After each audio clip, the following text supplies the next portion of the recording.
Alors avant de démarrer le cours, d'abord je voulais vous remercier d'être venu ce soir, malgré le froid, malgré la pluie, malgré les intempéries. Voilà, voilà. Et puis on va essayer, je voulais remercier le Rav aussi, Rav Alali, son épouse, de m'avoir invité à venir à cette conférence. Alors c'est vrai que alors le sujet qui a été choisi, c'est la religion, c'est la religion, le rapport à la religion, comment vous dire, cette forme de...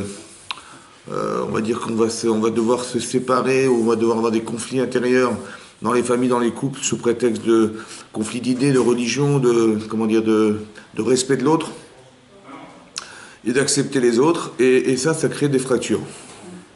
Et c'est là que vient, qui est abordé le sujet. Alors, peut-être avant, ce serait bien qu'on introduise un peu ensemble, d'essayer d'expliquer les phénomènes, et d'expliquer les phénomènes, et essayer d'expliquer aussi cette forme de tolérance qu'on doit avoir vis-à-vis des autres, évidemment, de la différence, de la logique de la différence, parce qu'on vient pas tous du même milieu, évidemment, ouais. Et donc de comprendre la logique qui fait que les personnes ne sont pas adaptées ou adéquates à pouvoir pratiquer la Torah et les mitzvot. C'est une logique. Ça veut dire si vous avez quelqu'un qui n'a pas une éducation juive, qui n'a jamais respecté Shabbat ou quoi que ce soit... Le cours est offert pour Comment la réussite. Le cours c'est pour la réussite de Aaron Ben Yosef. Donc le cours est offert pour la réussite de Aaron Ben Yosef. Amen. Et donc la logique, ça veut dire que on est ce qu'on est. Ça veut dire qu'on a vécu dans un milieu pas toujours favorable à la Torah, on n'a pas toujours été entouré, on n'a pas eu de rabbinim autour de soi. Donc les gens, ils sont pas forcément dans la connaissance, c'est plutôt dans l'ignorance. Et donc d'accepter cette logique, pas de dire ah il n'est pas comme moi, je le refuse, je n'accepte pas, on vit pas dans le même milieu, sous prétexte de vérité. Ça veut dire chacun, il pense qu'il est dans le vrai, et celui qui n'est pas dans le vrai, il est exclu automatiquement.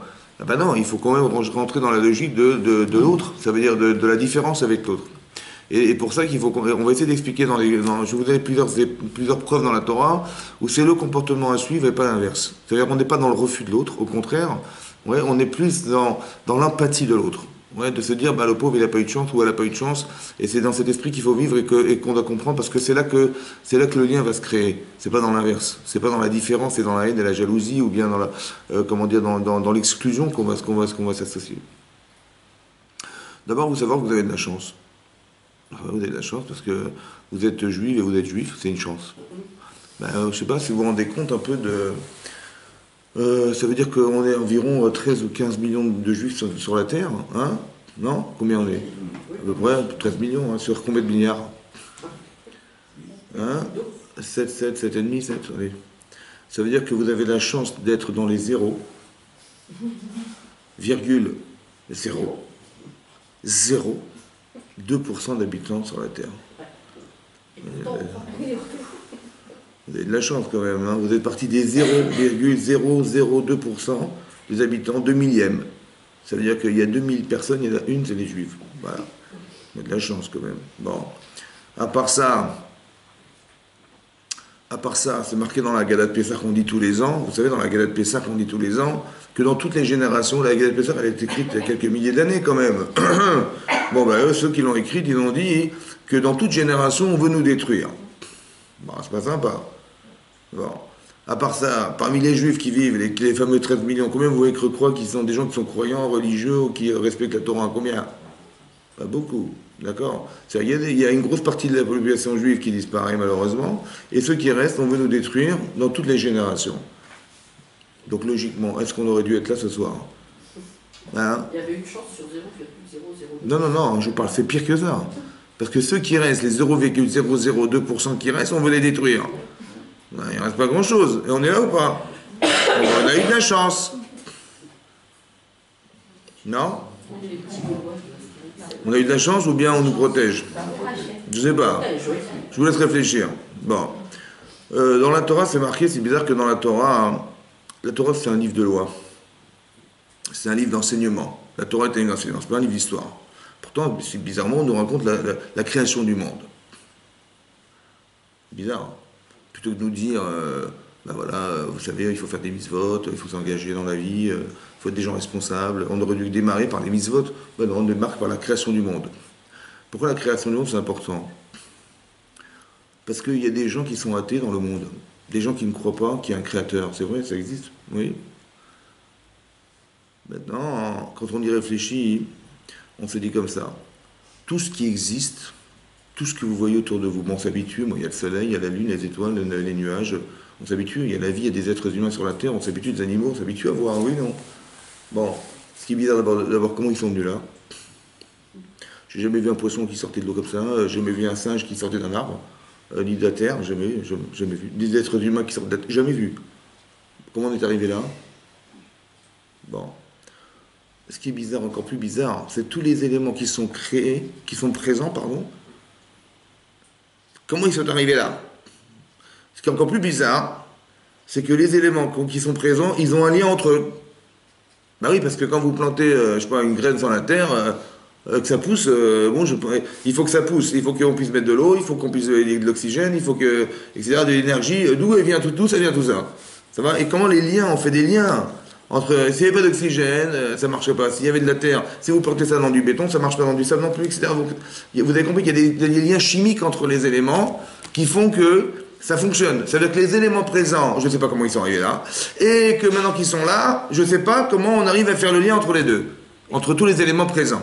Et pire que ça, c'est que nous, on vit de ça. Et on se soigne par ça. Il y a beaucoup d'hasard quand même.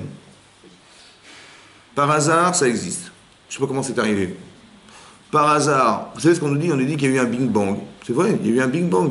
On est capable de calculer la vitesse, l'espace de l'univers à partir du Big Bang. Ça veut dire qu'il y a eu une lumière à 13,7 milliards d'années-lumière qui a explosé. Mais d'une explosion, on a créé l'univers. Est-ce que le monde est intelligent?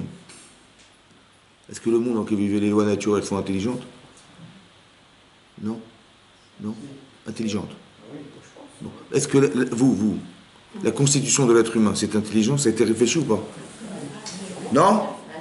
Très bien. Par exemple, je sais pas moi, vous avez des yeux, vous voyez, vous comprenez, vous sentez, vous réfléchissez. Qui c'est qui a fait les trous là, dans les pores de la peau? Et de façon rectiligne, hein. Quand vous voyez le microscope, vous avez des petits trous dans la peau. Ben heureusement qu'on les a, votre Hachem, non? Mais s'ils n'étaient pas là, mais c'est un détail que je vous donne, hein. C'est intelligent ou pas? Est-ce que d'une explosion on peut créer d'intelligence? Ben, je sais pas. Si vous avez fait, par exemple, j'ai fait sauter une bombe dans une forêt. D'accord? Bon, c'est bon, j'ai fait sauter une bombe dans une forêt. Et de cette bombe qui a explosé, vous savez ce que j'ai trouvé? Entre nous, hein? Vous voyez ce que j'ai trouvé? J'ai trouvé ça. Une montre, le verre il a sauté, tout à fait ça, il s'est incrusté dedans, et puis ça marche. Vous me croyez ou pas? Attendez, mais je suis un rabbin, je mens rarement. Bon alors, vous me croyez ou pas? Pourquoi vous ne croyez pas? Qu'est-ce qui est gros? Non, elle n'est pas grosse ma montre. Qu'est-ce qui est gros? C'est une histoire. Comment? Ça arrive comme ça sans rien faire. C'est quoi? Ça arrive comme ça sans rien faire. J'ai pas compris. Que ça arrive comme ça sans rien faire. Pourquoi c'est pas possible? Parce que c'est pas J'ai eu la chance. Voilà, ça a sauté et la montre. J'ai eu de la chance, ça a sauté une montre. C'est possible? C'est pas possible. Pourquoi c'est pas possible? C'est pas quelque chose qu'on peut comprendre. Mais si, c'est simple. Parce que c'est complexe de construire une montre. Il faut réfléchir. Faire une explosion. Donc c'est pas possible parce que le résultat de ce que vous voyez a été réfléchi et l'explosion n'est pas réfléchie. Donc est-ce que d'une explosion on peut créer quelque chose de réfléchi? Non. Si par exemple je prends un flacon d'encre que je jette en l'air et il tombe sur une feuille et vous avez une page de Victor Hugo, la 890e page de son livre. Le pauvre. Il a réfléchi pour écrire ce qu'il a écrit. Bon, ce que j'ai fait n'est pas pensé, n'est pas réfléchi, c'est instantané. Est-ce qu'on peut créer est-ce qu'on peut produire quelque chose d'intelligent par instinct? Non. Or ici, on nous dit que c'est une bombe qui a explosé, c'est des gaz qui ont explosé, qui ont créé l'univers. L'univers est intelligent, il est équilibré? Oui. Or ici, d'une explosion, on ne peut pas créer quelque chose d'intelligent, c'est pas possible. Donc ça a forcément été pensé ou pas? Par exemple, écoutez-moi là. Sur la Terre, il y a une certaine température. Vous savez, en ce moment, il y a des problèmes. Parce que on est en train de polluer le monde. Hein, vous êtes au courant. Hein, et que la pollution qui crée autour de nous, la chaleur qui crée autour de nous, elle crée un effet de serre. Ce qu'un effet de serre, c'est un nuage qui tourne autour de la Terre, qui enveloppe la Terre, et les rayons du soleil rentrant dans cette serre, eh bien, réchauffe la planète. Qu'est-ce qui va se passer dans 20 ans? On nous dit, vous savez, dans 20 ans, les pôles vont commencer à fondre, Miami va être inondé. Bon, vous le voyez ou pas qu'il y a des changements climatiques? Il y a combien de températures en trop? Il y a eu la COP 21 il y a quelques 3 années. degrés, non Combien 3. 2 30 2 degrés. 2 degrés. 2 degrés. À cause de qui il y a 2 degrés? De la production Humaine. Qu'est-ce qui amène de la chaleur sur la Terre? Hein? Qu'est-ce qui amène de la chaleur sur la Terre? Comment vous avez arrivé à avoir chaud? C'est le soleil.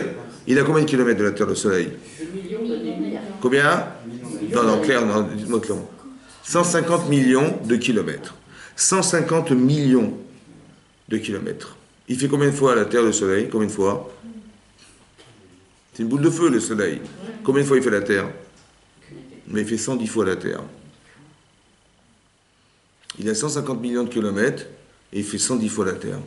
S'il était à 140 millions de kilomètres, on serait brûlé. S'il était à 160, on serait congelé. S'il faisait pas 110 fois la Terre, est-ce qu'on est à la bonne température? Attendez, je vous explique. On a 2 degrés de trop. À cause de qui? De nous. Ça veut dire qu'au départ, on était à la bonne température? Ah oui, au départ, tout était prêt. C'est qui a calculé la bonne température?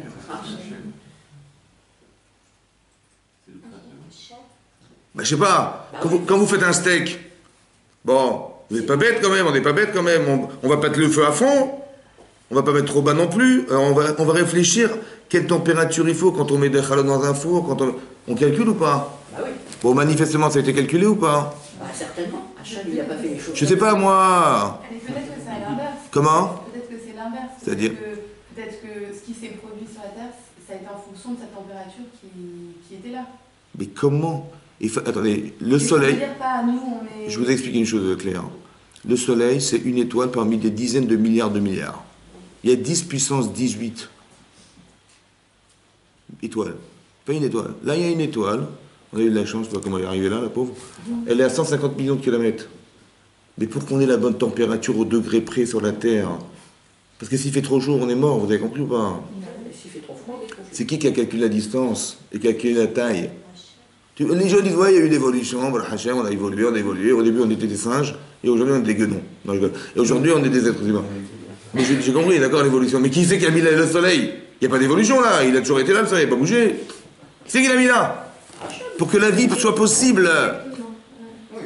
Pour que la vie soit possible, c'est qui l'a mis là, le soleil? Quand on a créé la Terre. Mais c'est pas. Scientifiquement, comment un scientifique qui veut me dire qu'il n'y a personne Les derrière? scientifiques qui refusent la création. Mais j'ai compris, comment on peut nier ça? Ils sont en train d'y revenir. Non, c'est marrant parce qu'il y a eu la COP 21, il y a eu tous les gens, et tous les grands de ce monde sont venus se rassembler. Ils disaient, vous avez compris, 2 degrés, 2 degrés, comment on va faire? Il faut qu'on s'investisse, il faut qu'on crée des énergies renouvelables, des énergies qui populent pas. Je n'ai pas compris, mais attends, à cause de degrés, c'est incroyable, 2 degrés, c'est rien, 2 degrés. Mais c'est-à-dire que celui qui était derrière, il a créé quelque chose qui est équilibré, mais c'est incroyable. La Imounat Hashem. Imounat Hashem. Il y a un bon Dieu ou pas? Est-ce que Hashem s'est manifesté dans l'histoire? Bah, on le voit à l'heure actuelle avec tous les miracles qu'il y a eu en Israël. Est-ce qu'il s'est manifesté? Est-ce qu'il vous a dit bonjour? De temps en temps, il vient et nous visite. Ben, un jour, il s'est révélé dans l'histoire, le jour du don de la Torah. Ah bah voilà. Vous étiez combien devant? Hein? Quelques millions. Entre les femmes, les enfants et les adultes. Donc, ça s'est arrivé ou pas? Bon, il a donné la Torah. Il a créé, c'est lui qui a créé tout ça. Et il nous a créé. Ça va? Mais il n'y avait pas de projet derrière tout ça. Le projet, c'est quoi? Il y avait un projet, donc il y a eu un projet. Le projet, il est adapté à la Torah. Ça veut dire que je vous explique une chose claire. Le projet initial, discute le Zohar, c'est qu'au départ, il y avait des Neshamot. On a des Neshamot en nous. Il y a des âmes qui étaient dans le Gan Eden, dans le monde à venir, et il fallait qu'elles méritent d'être là. Alors Hachem, il a créé un enjeu. L'enjeu, c'est quoi? C'est de mettre une Neshama spirituelle dans un corps. Maintenant, on est tiraillé entre 2 choses. Votre corps, il vous dit, laissez-moi tranquille, je suis très bien où je me trouve, ça va? Et votre Neshama dit, laissez-moi tranquille, j'ai envie de partir.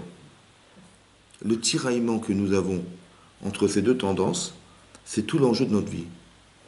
On est tiraillé entre les deux. Maintenant, ce qu'il faut faire, c'est trouver un équilibre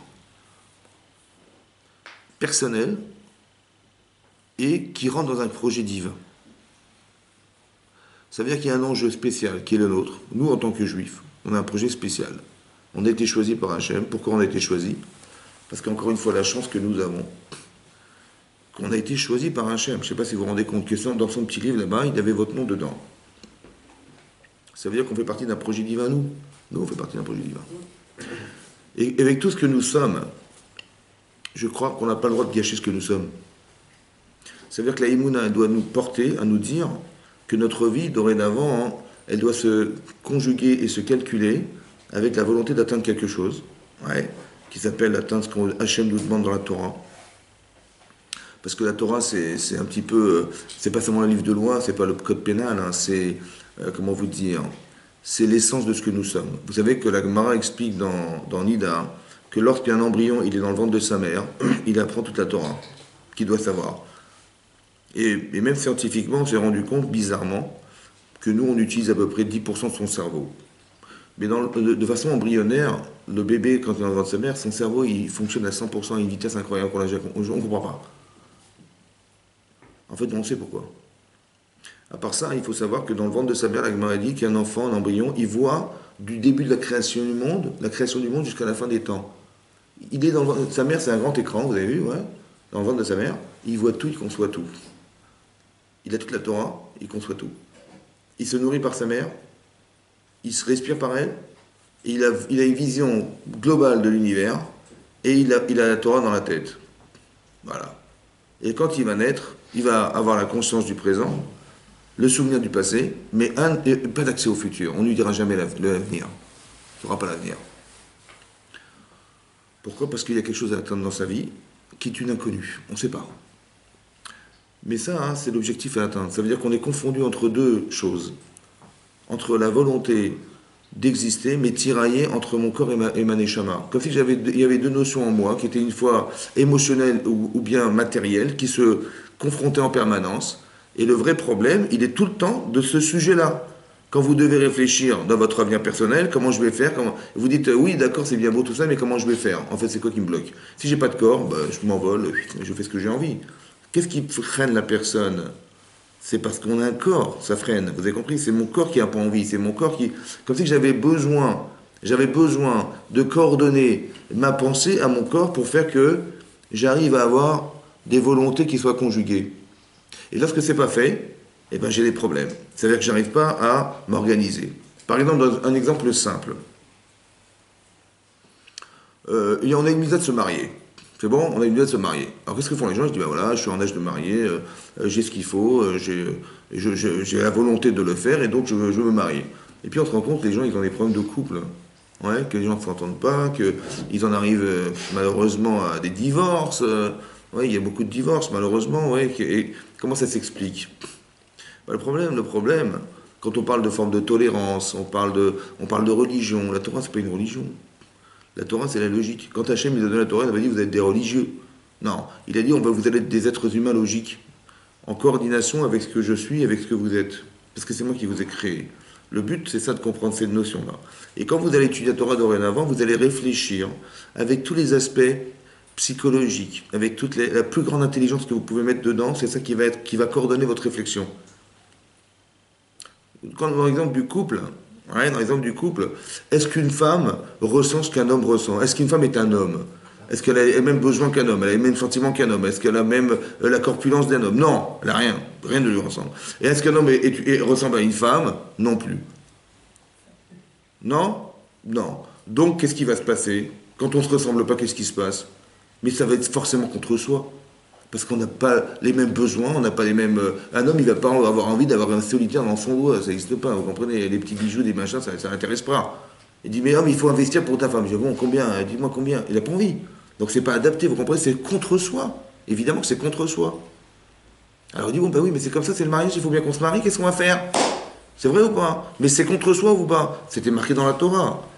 Une femme, elle est une aide, mais contre soi, ou face à soi. Il faut que ça soit face à moi et pas contre moi. Comment je vais faire?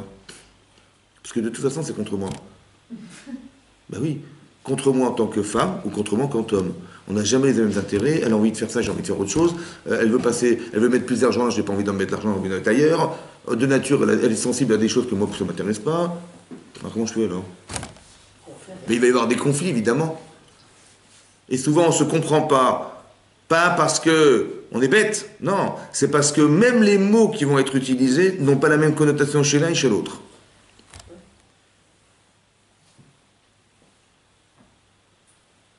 Alors, qu'est-ce qu'on fait? Par exemple, si demain, vous devez tous déménager en Chine, allez, on va tous partir en Chine, avec vos familles, vous partez en Chine. On vous a muté en Chine, à Shanghai. Bon, vous parlez chinois? Moi non plus. Moi non plus, je ne parle pas de chinois. Vous connaissez la Chine? Non. Vous connaissez les mentalités chinoises? Non. Vous connaissez l'endroit? Vous savez où vous allez travailler? Vous allez mettre vos enfants? On ne sait rien. Bon. Si j'arrive en Chine, et je connais personne, et je ne parle pas le chinois, et je dois trouver du travail, et je ne sais pas où mettre mes enfants, je ne sais pas où je vais m'installer, je ne connais pas du tout la mentalité, aucune culture chinoise, rien. J'arrive en Chine, et je reste français, ou française. Qu'est-ce qui va se passer pour moi? Catastrophique. Bon, qu'est-ce qu'il faut que je fasse? S'adapter. C'est quoi s'adapter? Apprendre le chinois, apprendre la mentalité, vivre dans la culture chinoise, repérer le quartier, repérer l'endroit où je peux travailler. C'est ça que je veux faire ou pas? Bah oui, ça paraît logique. C'est paraît logique ou pas? Oui. Et pourquoi on ne le fait pas en couple? On n'a pas choisi la Chine déjà. Mais votre mari c'est un chinois, votre mari c'est un chinois. Mais votre mari c'est un chinois. Bah oui, parce que vous parlez pas sa langue, vous ressentez pas les choses comme lui, c'est un Oui, chinois. bon, on apprend à se connaître. Attendez, je vais vous expliquer une chose. Mais j'ai compris, mais le problème c'est que les gens ils restent eux-mêmes. Et une femme, elle reste une femme, elle dit ah non, mais il va s'adapter, mon mari, il va comprendre. Et puis j'ai envie de. Attends. Donc qu'est-ce qu'il fait? C'est quoi s'adapter? Ça voudrait dire quoi s'adapter? Composer. Composer avec l'autre. C'est-à-dire? Faire des concessions, oui. Mais vous n'avez pas les mêmes intérêts, madame. C'est quoi composer? On n'a pas les mêmes intérêts. Je vais aller chercher Dani. Comment vous allez. Hein? Faire des concessions. Ben non, parce que vous allez souffrir. Pensez comme une femme. Razak, Razak, Penser comme une femme. évidemment. Parce que pour que mon mari me comprend pas, Je ne peux pas penser comme ça. mon mari me comprend pas, mon mari il réagit pas, il comprend rien, il est bête, mais non, il est pas bête, il est simplement différent. Donc ça veut dire que, est-ce que j'accepte la différence? Oui. Donc si une femme, elle reste femme, elle rentre pas dans la logique masculine, ça veut dire dans la logique masculine, dans le besoin de son mari, dans la réflexion de son mari, elle va pas pouvoir réagir à ce qu'il a besoin, elle pourra pas le complément de son mari, ou l'inverse aussi. Un homme, s'il comprend pas sa femme, il n'est pas sensible à la mentalité féminine, aux besoins féminins, mais sa femme, elle va être malheureuse, puisqu'il va rester un homme dans son couple. C'est ce qui est marqué dans la Torah. Qu'Hachem, il a créé un être masculin-féminin. C'est marqué dans la Torah. Il y a marqué autre chose dans la Torah. C'est des petits exemples que je vous donne pour vous expliquer la logique de la Torah, comment ça se réfléchit la Torah. C'est marqué dans la Torah qu'un jour Chava, on lui a dit, Chava qui est la première femme, Ève, qui est la première femme de la création des êtres humains sur la terre. Il y avait Adam et Chava sur la terre, oui, non? Et donc Hachem a dit à Adam, il a dit à Adam qui a dit à Chava, je vous ai mis sur la terre, voilà, vous allez garder le Gan Eden, et voilà, vous pouvez consommer de tous les arbres de la terre, tous les fruits des arbres de la terre. Il y a un arbre, vous ne pouvez pas toucher, celui-là, vous ne touchez pas pour l'instant, c'est le fruit de la connaissance du bien et du mal. Mais si vous mangez, vous allez mourir. Ben, c'était grave quand même. Marqué dans la Torah que le Satan il est venu, mauvais penchant, il a dit, tu sais, cet arbre il est super, si tu rencontres le bien et le mal, toi tu as une notion du vrai et du faux, tu ne ressens pas le bien et le mal.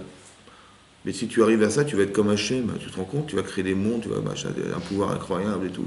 Et donc la femme, elle a été tentée par cet arbre. Chava était tentée. Et qu'est-ce qu'elle a fait? Ben, elle a été tentée, elle a pris de ce fruit, elle l'a consommé. Et après, elle l'a donné à son mari, et il l'a mangé. Rashi explique là-bas, Rashi, c'est un des commentaires de la Torah, il amène, c'est un midrash. Ce que dit Rashi, Rashi n'invente rien. Rashi, il ramène un midrash, qui est un commentaire qui a été dit sur le mont Sinaï, qui a été rapporté ensuite de génération en génération, et qui a été inscrit dans un livre qui s'appelle un midrash. Et Rashi ramène, il dit que Chava, elle a fait le raisonnement suivant. Elle a dit, moi je vais mourir, bon, mais mon mari, il va vivre. Et on va être obligé, pour que le monde continue à vivre, de reconstituer une femme à partir de Adam, qu'on a constitué ma consistance, oui ou non? Et donc mon mari va épouser une autre femme que moi. Ce qui n'est pas possible. Parce que lui va vivre, moi je vais mourir. Non. Donc je vais simplement lui proposer de mourir avec moi. Et donc elle lui a demandé, elle lui a donné du Hetzadat. Comment ça se comprend ça? Elle était quoi? Elle était jalouse, elle était... C'est une femme parfaite, hein. Elle a été créée par Hachem, la première femme au monde. Hein. Elle a dit, je vais donner à mon mari à manger du Hetzadat, parce que comment il va pouvoir épouser, vivre sans moi et vivre avec une autre femme que moi, c'est pas possible. Il faut qu'il meure. C'est ça qui est marqué dans le texte. Oui? Pourquoi elle a fait ça? Parce que quand on est marié, on ne forme plus qu'un. Et donc? Et donc, si un touche, l'autre touche aussi. L'autre, il y a quelqu'un qui sauve. Est-ce qu'un homme, il aurait fait ça? Ah, c'est ça. Ah, vous êtes enfant. Pourquoi c'est la femme qui fait ça? Parce qu'elle a un sixième sens. Parce que la femme a été créée de quoi? La côte de l'homme. Elle a été créée de l'homme. Et l'homme? Elle a été créée de Dieu. De la terre. La terre, c'est pas ça peut. Vous avez vu, la femme est associée à son mari. C'est ça que la Torah ne veut pas nous raconter des histoires. Elle a été créée de l'homme. Non. Il y a beaucoup de sens à la création de la femme dans l'homme. Et c'est d'expliquer que la femme a été créée de l'homme. Donc elle est associée à quelque chose qui s'appelle l'homme. Ça veut dire que mon mari, il ne peut pas avoir une autre femme que moi parce que c'est moi sa femme. Je le sens comme étant le féminin de mon mari. Donc c'est pas par jalousie qu'elle va lui proposer de manger, c'est parce qu'elle est associée à son mari. Mais très profondément associée à lui. Donc, et comme il ne peut pas avoir une autre femme que moi, il faut qu'il meure avec moi, c'est comme ça. Association. Une femme est associée à son mari. Par exemple, quand vous interrogez un homme qui sort du travail, vous lui dites, tu sors du travail, il dit, où tu vas? Je rentre chez moi, hein, je rentre chez moi. Vous dites à une femme, où vous allez? Il dit, je rentre chez moi. Bon, quand vous demandez à une femme, mais pourquoi tu rentres chez toi? Il dit, ben, j'ai un mari, j'ai une femme, j'ai un mari, j'ai des enfants, je dois préparer la nourriture, je dois combien des enfants? Oui ou non? Et quand vous demandez à un homme, il dit, ben, je rentre chez moi, ben, je suis crevé. Hein. Ah ben oui, il faut que je me repose. Bon, donc quand une femme, elle voit son mari arriver, elle dit, mais attends, j'ai pas compris, tu vois pas que je suis en train de m'occuper? Non, tu peux pas faire autre chose, tu peux pas t'occuper? Pourquoi il le fait pas? Mais tu m'as rien dit, mais tu m'as rien dit.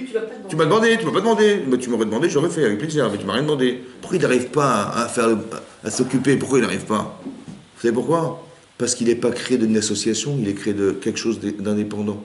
Mais la femme qui est créée de l'association avec son mari, elle est associée. Elle s'associe à ce qu'elle vit. Donc si vous le savez maintenant, c'est marqué dans la Torah. Donc quand vous voyez ça, vous comprenez. Vous pouvez vous dire, mais il comprend rien, mais qu'est-ce que tu vois pas? Il faut que je t'ouvre les yeux pour que tu vois ce que je fais. Je m'occupe des enfants, je m'occupe de machin, on fait les devoirs, tu es assis sur ton camion quand tu joues à l'ordinateur. Mais moi je me repose.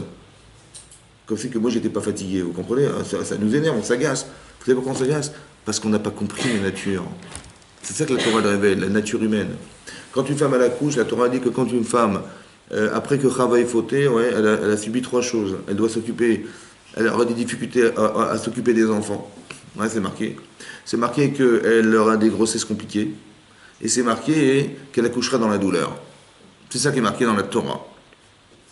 Vous avez compris quelque chose ou pas? Vous avez compris quoi? Pourquoi elle doit accoucher dans la douleur? J'ai pas compris. Qu'est-ce que ça a à voir avec sa faute? Elle donne à manger à son mari et elle accoucher dans la douleur. Je vois pas le lien. C'est quoi la logique? Peut-être c'est un châtiment, non? De l'avoir fait fauter? Et donc c'est pour ça que l'homme met de ses doigts, on prend la règle et on lui tape sur les doigts. Peut-être. Je vais vous dire un truc comme ça. Vous savez, Hachem est intelligent ou pas? Sûrement.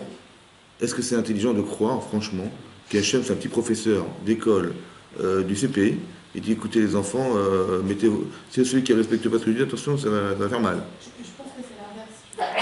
Hein, c'est quoi? Il faut comprendre la logique. Quelle est la logique de l'accouchement dans la douleur avec le fait d'avoir proposé à son mari? Qu'est-ce que la logique? C'est ça, il faut comprendre. Mais si vous réfléchissez comme ça, vous allez évoluer, parce que vous allez comprendre à quoi la Torah vous sert. Des codes. Peut-être que quand on lui a enlevé la cote, ça lui a fait mal à lui aussi. Pour que le mari ait... Et qu'est-ce que ça a à voir avec elle? Pour que le mari ait de l'empathie. Hein? Pour que le mari ait de l'empathie. Elle, en quoi le fait qu'elle l'accouche dans la douleur, c'est quelque chose qui est logique pour elle. Dans sa logique de ce qu'elle a fait. Elle est plus investie parce qu'elle a souffert pour la chose. Mais qu'est-ce qui lui manquait? Qu'est-ce que ça a à voir avec ce qu'elle a fait? Elle a dit à son mari, attendez, mon mari va épouser une femme que moi, c'est pas possible, je vais lui donner à consommer, comme ça il va mourir avec moi. Voilà ce qu'elle a dit, n'est-ce pas? Qu'est-ce que ça va accoucher dans la douleur? Qu'est-ce que c'est quoi la logique? Bah, que même avec ça, elle va l'aimer, et que toute sa vie, s'il y a des douleurs que l'enfant va lui imposer, bah, elle l'aimera encore plus fort, elle aura plus. Mais elle va pas aimer son mari plus que ça. Non, hein. je parle pas du mariage, je parle d'enfant. Ah, il faut avoir mal pour aimer. Bah non, mais je pense que parfois... On va pas faire des cadeaux, on va pas faire des cadeaux, on va mettre des baffes dorénavant. Bah oui. Pour les anniversaires, comme ça ils vont... Bah tu vois, hier je t'en ai pas mis, là, je vais t'en mettre, tu vas voir. Tu vas être contente. Tu vas m'adorer. Non. C'est ça, logique. Bon, peut-être comme ça, j'ai pensé comme ça. C'est quoi sa faute en fait? C'est quoi l'erreur? L'erreur c'est de dire, voilà. Elle a assumé ou pas ce qu'elle a fait elle? Elle a mangé, elle doit mourir, elle assume, non?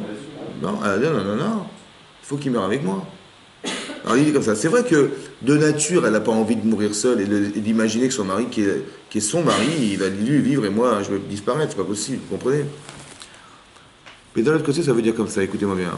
Elle l'a tué parce qu'elle ne pouvait pas souffrir à l'idée que son mari il aurait une autre femme qu'elle. Vous avez entendu ou pas? C'est pas de la jalousie, c'est associative. Après, peut-être ça peut s'exprimer dans la jalousie, vous avez raison. Mais il faut savoir que la jalousie n'est que le corollaire d'une association qui n'est pas réalisée.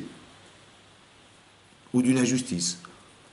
Par exemple, elle a des moyens, elle est plus belle que moi, elle est plus riche que moi, machin, et moi, pour qu'on ait des êtres humains, c'est pas juste. Alors, parce que c'est injuste, alors je vais devenir jalouse, je vais devenir, comment vous dire, envieuse. Mais c'est le corollaire de quelque chose qui n'est pas juste. Parce qu'on est des êtres humains, pourquoi Hachem fait des différences? C'est pas normal. Vous avez compris ça? Maintenant, comme ça, écoutez bien. Il fallait qu'il meure pour ne pas qu'elle souffre, à l'idée que son mari aurait une autre femme qu'elle, c'est pas possible. Alors Hachem, il a dit, est-ce que tu es prêt à souffrir pour donner de la vie, alors que tu n'as pas voulu souffrir à l'idée que ton mari, tu l'as tué pour ne pas souffrir? Vous comprenez ce que ça veut dire, ça? Combien ça te coûte de faire vivre? Parce que là, manifestement, ça t'a pas coûté grand-chose de l'éliminer. Ouais. Maintenant, tu vas devoir accoucher dans la douleur, ça veut dire faire le choix de te dire, il faut que vive, mais ça va me coûter quelque chose. Ce que tu n'as pas su faire au départ. Vous avez compris ça? Tout est logique. Il faut comprendre ce qui se passe. Mais il faut comprendre profondément, parce que la Torah, elle n'est pas simple. C'est pour ça qu'on étudie la Torah. On étudie à l'Yeshiva, on étudie avec des rabbanim qui ont très expérimenté pour apprendre à réfléchir dans la Torah. Vous avez compris quand la Gemara dans Brachot a dit que la Torah, c'est un remède au Yetzer Hara, vous avez compris ce que ça veut dire? C'est pas le Yetzer Hara qu'on nous a appris à l'école au Talmud Torah. Non, le Yetzer Hara est très profond. Ça veut dire quelque chose de très fort. Je vous explique une chose claire. Je vais m'adresser aux hommes, tiens. Quand vous faites la prière, voilà, on fait la prière à la synagogue, on vient le matin, on va faire la prière à la synagogue, oui. Donc qu'est-ce qu'on fait? On fait les brachot du matin, oui, on fait les brachot du matin, on fait Psouké des Imra, on fait le Yotzer, on fait le Kriyat Shema, Shema Yisrael Hashem Elokeinu, et on va entamer la prière qui est la Hamida. C'est le moment le plus important, on s'adresse à Hashem directement. C'est vrai? Est-ce qu'il vous est arrivé une fois dans votre vie de prier sans penser à autre chose? Dans la Hamida, on est dans la Hamida, et vous arrivez du début à la fin, il y a 5 pages, hein. Vous arrivez à vous concentrer du début à la fin. Hein? C'est pas normal. Harry Potter, 700 pages d'une traite, et la prière, 5 pages, j'arrive pas. Non, systématiquement, je pense à autre chose, je pense à mes, je sais pas moi, ce que je dois faire cet après-midi, ma femme m'a demandé ça, les écoles, les machins, n'importe quoi. Ouais, c'est vrai ou pas? Alors, j'ai pas compris une chose, j'ai juste pas compris une chose. C'était pas le moment. Bah là, je suis en train de prier à Hachem, c'est pas le moment de penser à autre chose. Et j'avais pas envie de penser à autre chose. C'est vrai ou pas? Si, quand vous parlez à quelqu'un et vous pensez à autre chose, bah, vous êtes gêné. Vous dites, excuse-moi, je t'ai pas écouté. Tu peux me répéter? Comment ça, tu m'écoutes pas? C'est gênant ou pas? Mais nous, tous les jours, on fait ça avec Hachem. C'est gênant, non? Mais qui c'est qui pense pour moi? J'ai pas compris, là. Mais j'avais pas envie de penser à autre chose, moi. C'était ni le moment, et puis en plus, j'ai honte. Et puis en plus, j'avais pas envie. C'est qui pense? Tu dis, bah oui, mais j'ai pensé faire mes courses cet après-midi, j'ai pensé que ma femme m'a demandé ça, il ne faut pas que j'oublie. J'ai demandé, tiens, à quelqu'un que je dois livrer cet après-midi. Oui, non. Mais c'est qui pense? Mais ça veut dire quoi? C'est intéressant de comprendre ça aussi. C'est marqué dans le Shema Israël, Ve'ahavta et Hashem Elokecha, tu vas aimer Hashem de tout. Hein? Bechol levavecha. De tous tes cœurs. C'est un pluriel. La Gemara dans Brachot explique que tous tes cœurs, ça veut dire qu'il y a 2 tendances chez l'homme. Il y a le Yetzer Tov, le bon penchant et le mauvais penchant. Il y a un ange dans votre cœur, mesdames et messieurs, qui s'appelle le Yetzer Hara. Est-ce que lui, ça l'intéresse que vous créez des liens avec Hachem? Non. Vous savez ce qu'il va faire? Il va fouiller dans vos pensées, des choses importantes de votre vie, du lendemain ou d'un navire proche. Il va vous les mettre en pleine figure. Pourquoi?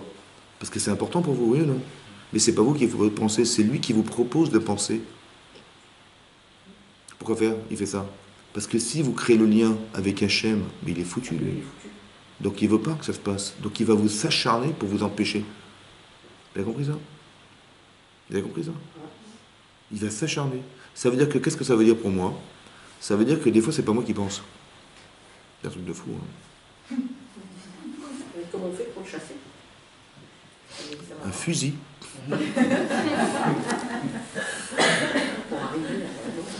Comment on fait pour chasser? Hein? Et comment on fait? Et comment? Avec une échelle, avec... Hein?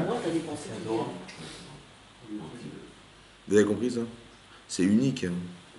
Ça veut dire qu'on ne se rend pas compte. Je ne sais pas si un psychologue il est au courant de ce truc-là. Que dans notre cœur, il y a une Sarah, c'est incroyable. Quand vous faites des choix dans la vie, c'est possible que ce n'est pas vous. Quand vous comprenez des choses, c'est peut-être possible que ce n'est même pas vous. C'est un truc de malade. Par exemple, un exemple très simple. C'est marqué dans la Torah qu'un jour, comment elle s'appelle? Sarah, après qu'elle ait eu Yitzhak. Et Yitzhak vivait avec Ishmaël. Bon. Mais elle voit qu'Ishmaël, il commence à mal tourner. Ishmaël, il tourne mal. Il a des relations un peu bizarres. Il a des relations un peu légères avec les femmes. Il commence à pratiquer l'idolâtrie. Et il commence à devenir un criminel. Bon. Qu'est-ce qui se passe? Sa femme, elle voit ça. Elle dit, oh là là, j'ai peur pour mon enfant. Je vais dire à mon mari. Elle va voir Sarah. Elle va voir son mari Abraham. Et elle lui dit, Garesh et Ta'ama Azot. Sépare-toi de cette servante et de son enfant. Abraham, il ne comprend pas. Du but en bas, il lui dit que sépare-toi de ton... Et genre, il va s'énerver contre elle. Il dit, mais qu'est-ce qu'elle raconte? Qui c'est qui lui a proposé d'épouser Agar? C'est elle. Et c'est elle qui lui dit de chasser cet enfant et cette femme. Je dis, bon, il y a un problème. Hachem lui dit, écoute la voix de ta femme. C'est vrai, elle a raison. Bon. Qu'est-ce qu'elle a voulu dire à son mari? Elle dit, fais attention, regarde les influences négatives que peut avoir Ishmaël. Qu'est-ce qu'il a compris, lui? Voilà ce qu'elle a dit. Chasse-moi cette femme et chasse-moi cet enfant. Qu'est-ce qu'il a cru, à votre avis? Très bien. Et quand il s'est énervé contre elle, qu'est-ce qu'elle a cru, elle? Parce qu'elle a pensé, mais c'est dangereux pour notre enfant. Il a peut-être pensé qu'il l'aimait. Il a dit, je comprends pas ce qu'elle veut. Genre, il est en train de crier. C'est-à-dire qu'il est en train de défendre cette femme, mais il se rend pas compte, c'est dangereux, là, ce qui se passe, là. Oui, non? Bon, ils se sont compris ou pas? Ben non. Ben non. Parce qu'elle n'a jamais été jalouse, et lui, qu'est-ce qu'il a cru? Et elle a cru que son mari, il aimait autant cette femme qu'elle, c'est pas possible. Alors que c'était ça qu'il pensait, lui. Vous avez compris ou pas? Vous avez compris qu'on dit des mots, mais des fois, les Yitzhara, qu'est-ce qu'il nous fait croire? Mais t'as vu ce qu'elle a dit ta femme? T'as vu ce qu'elle a dit? Alors c'était pas ça. Il fallait écouter la voix de sa femme, dans ce cas-là. C'est quoi la voix de sa femme? C'est quoi la différence entre la parole de sa femme et la voix de sa femme? C'est quoi la différence? Hachem, il n'a pas dit écoute les mots de ta femme. Il a dit écoute la voix de ta femme. C'est quoi la différence entre la parole et la voix? Hein? Le cœur. Le cœur, les émotions. C'est pas ce qu'elle a dit qui m'intéresse, c'est quoi? Comment elle le dit? Ce qu'elle a voulu dire. Fallait aller chercher. Aïe, ouais. Est-ce qu'on est de même nature? Est-ce qu'on voit les mêmes choses? Est-ce qu'une femme, elle n'a pas des fois des moments d'intuition, des émotions qu'un homme... Mais elle est sûre qu'il a vu. Donc qu'est-ce qu'elle a fait? Elle a proposé la solution sans poser le problème. Si par exemple elle avait dit à son mari, t'as vu comment il a mal tourné? T'as vu ce qui se passe avec Ishmael? Il dit non, regarde qui fréquente, regarde qui... Oh là! Qu'est-ce qu'on fait? Ben, je sais pas. Bon, mais Yitzhak, qu'est-ce qu'il va devenir ce petit garçon là? Elle dit, tu crois pas qu'il faudrait se séparer de sa mère? Non, tu crois pas qu'il faudrait se séparer de cet enfant? Tu dis, ouais, mais attends, mais il y a sa mère. Bah oui, mais... Bon... Il faut réfléchir parce que Yitzhak, c'est pas un petit enfant classique, hein. C'est celui qui va engendrer le Israël, je sais pas si vous vous rendez compte. C'est l'embryon, là, l'ovule qui va créer... vous comprenez? Qu'est-ce qu'on fait alors? Si elle avait dit ça, il aurait dit, ah bah oui, t'as raison, ma chérie, il va réfléchir. Mais c'est ce qu'elle a dit ou pas? Vous avez compris que les femmes, ce qu'elles ont comme problème ici, c'est qu'elles ont des émotions, qu'elles sont certaines que le mari, il a compris, Et donc elle propose la solution sans poser le problème. Donc lui, il écoute une solution qui n'est pas une solution pour lui. Comment ça se traduit? Vous avez compris ça? C'est ça la voix de sa femme. C'est pour ça que la Torah n'a pas marqué la parole de sa femme. C'est quelques exemples pour vous expliquer que ça vaut le coup d'étudier la Torah. Évidemment. Parce que quand on réfléchit comme ça, on solutionne des problèmes de couple, on solutionne des problèmes d'éducation, des problèmes de... Quand c'est marqué dans la Torah, vous imaginez, c'est marqué dans la Torah que quand Yaakov Avinu, il avait un rapport un peu favorisé avec son fils Yosef. Ouais, il lui apprenait la Torah en particulier, il lui a offert des cadeaux, il lui a offert ses vêtements qu'il lui a offerts. C'est marqué dans la Torah, écoutez-moi bien, hein. C'est marqué dans la Torah, Vayiru Echav, ont vu ses frères, qui est Oto Ahav Aviem, que lui il aimait plus Oto lui, Mikol Echav de tous ses frères, Vaïsno Oto il en haï. Ça va? Est-ce que Yaakov il s'est justifié pourquoi il a fait ça? C'était justifié pour lui? Il offre des cadeaux à son fils, il lui apprend la Torah en particulier. C'était justifié ou pas? Comme nous, ça nous arrive de faire de faire des différences, mais qui pour nous sont justifiées. Bon, c'est quoi le problème? Pourquoi lui, il n'a pas vu ce que ses enfants ont vu? Et pourquoi ça crée de la haine? Vous avez compris ça? C'est quoi la faute de Yaakov dans la Torah? Il est marqué qu'il ne faut pas changer la relation qu'on a avec ses enfants. Lo yishane ben abanim, il ne faut pas changer. Ouais. Parce que pourquoi? Parce que tant que ce n'est pas expliqué par l'enfant il ne voit pas comme moi. Je vais vous prouver que c'est vrai ce que je vous dis. Écoutez-moi bien. C'est à cause de qui que Yosef il a reçu son nouveau vêtement? À cause de qui? C'est qui lui a offert? C'est son père. Très bien. C'est à cause de son père ou pas qu'il a eu ce vêtement? C'est lui qui a choisi? Qui c'est qui lui a appris la Torah à lui en particulier? Nous non. C'est qui? Son père. Donc il faut haïr Yosef ou il faut haïr son père? C'est le père. Il fallait haïr le père. Comment ça fait qu'ils ont haï son frère? Vous avez compris? Encore une fois, ça veut dire que la logique n'est pas la même. Ça veut dire qu'un enfant, il ne raisonne pas comme nous. Maintenant, si je ne raisonne pas comme l'enfant, est-ce que je vais créer des fractures familiales? Ça peut, oui. Évidemment. Évidemment. Donc ça veut dire qu'on apprend d'ici, faire attention. Parce que moi, je dis, attends, mais ici, il comprend rien, qu'est-ce que j'y fasse? Elle est bonne, celle-là, l'autre, il a bien travaillé, je le ferai. Mais ça dépend comment tu... Ce que tu fais subir à tes enfants ce que tu fais subir aux autres. Mais c'est un problème, ça, parce que tu crées des fractures. On a l'impression, on lui dit, mais papa, il m'aime pas.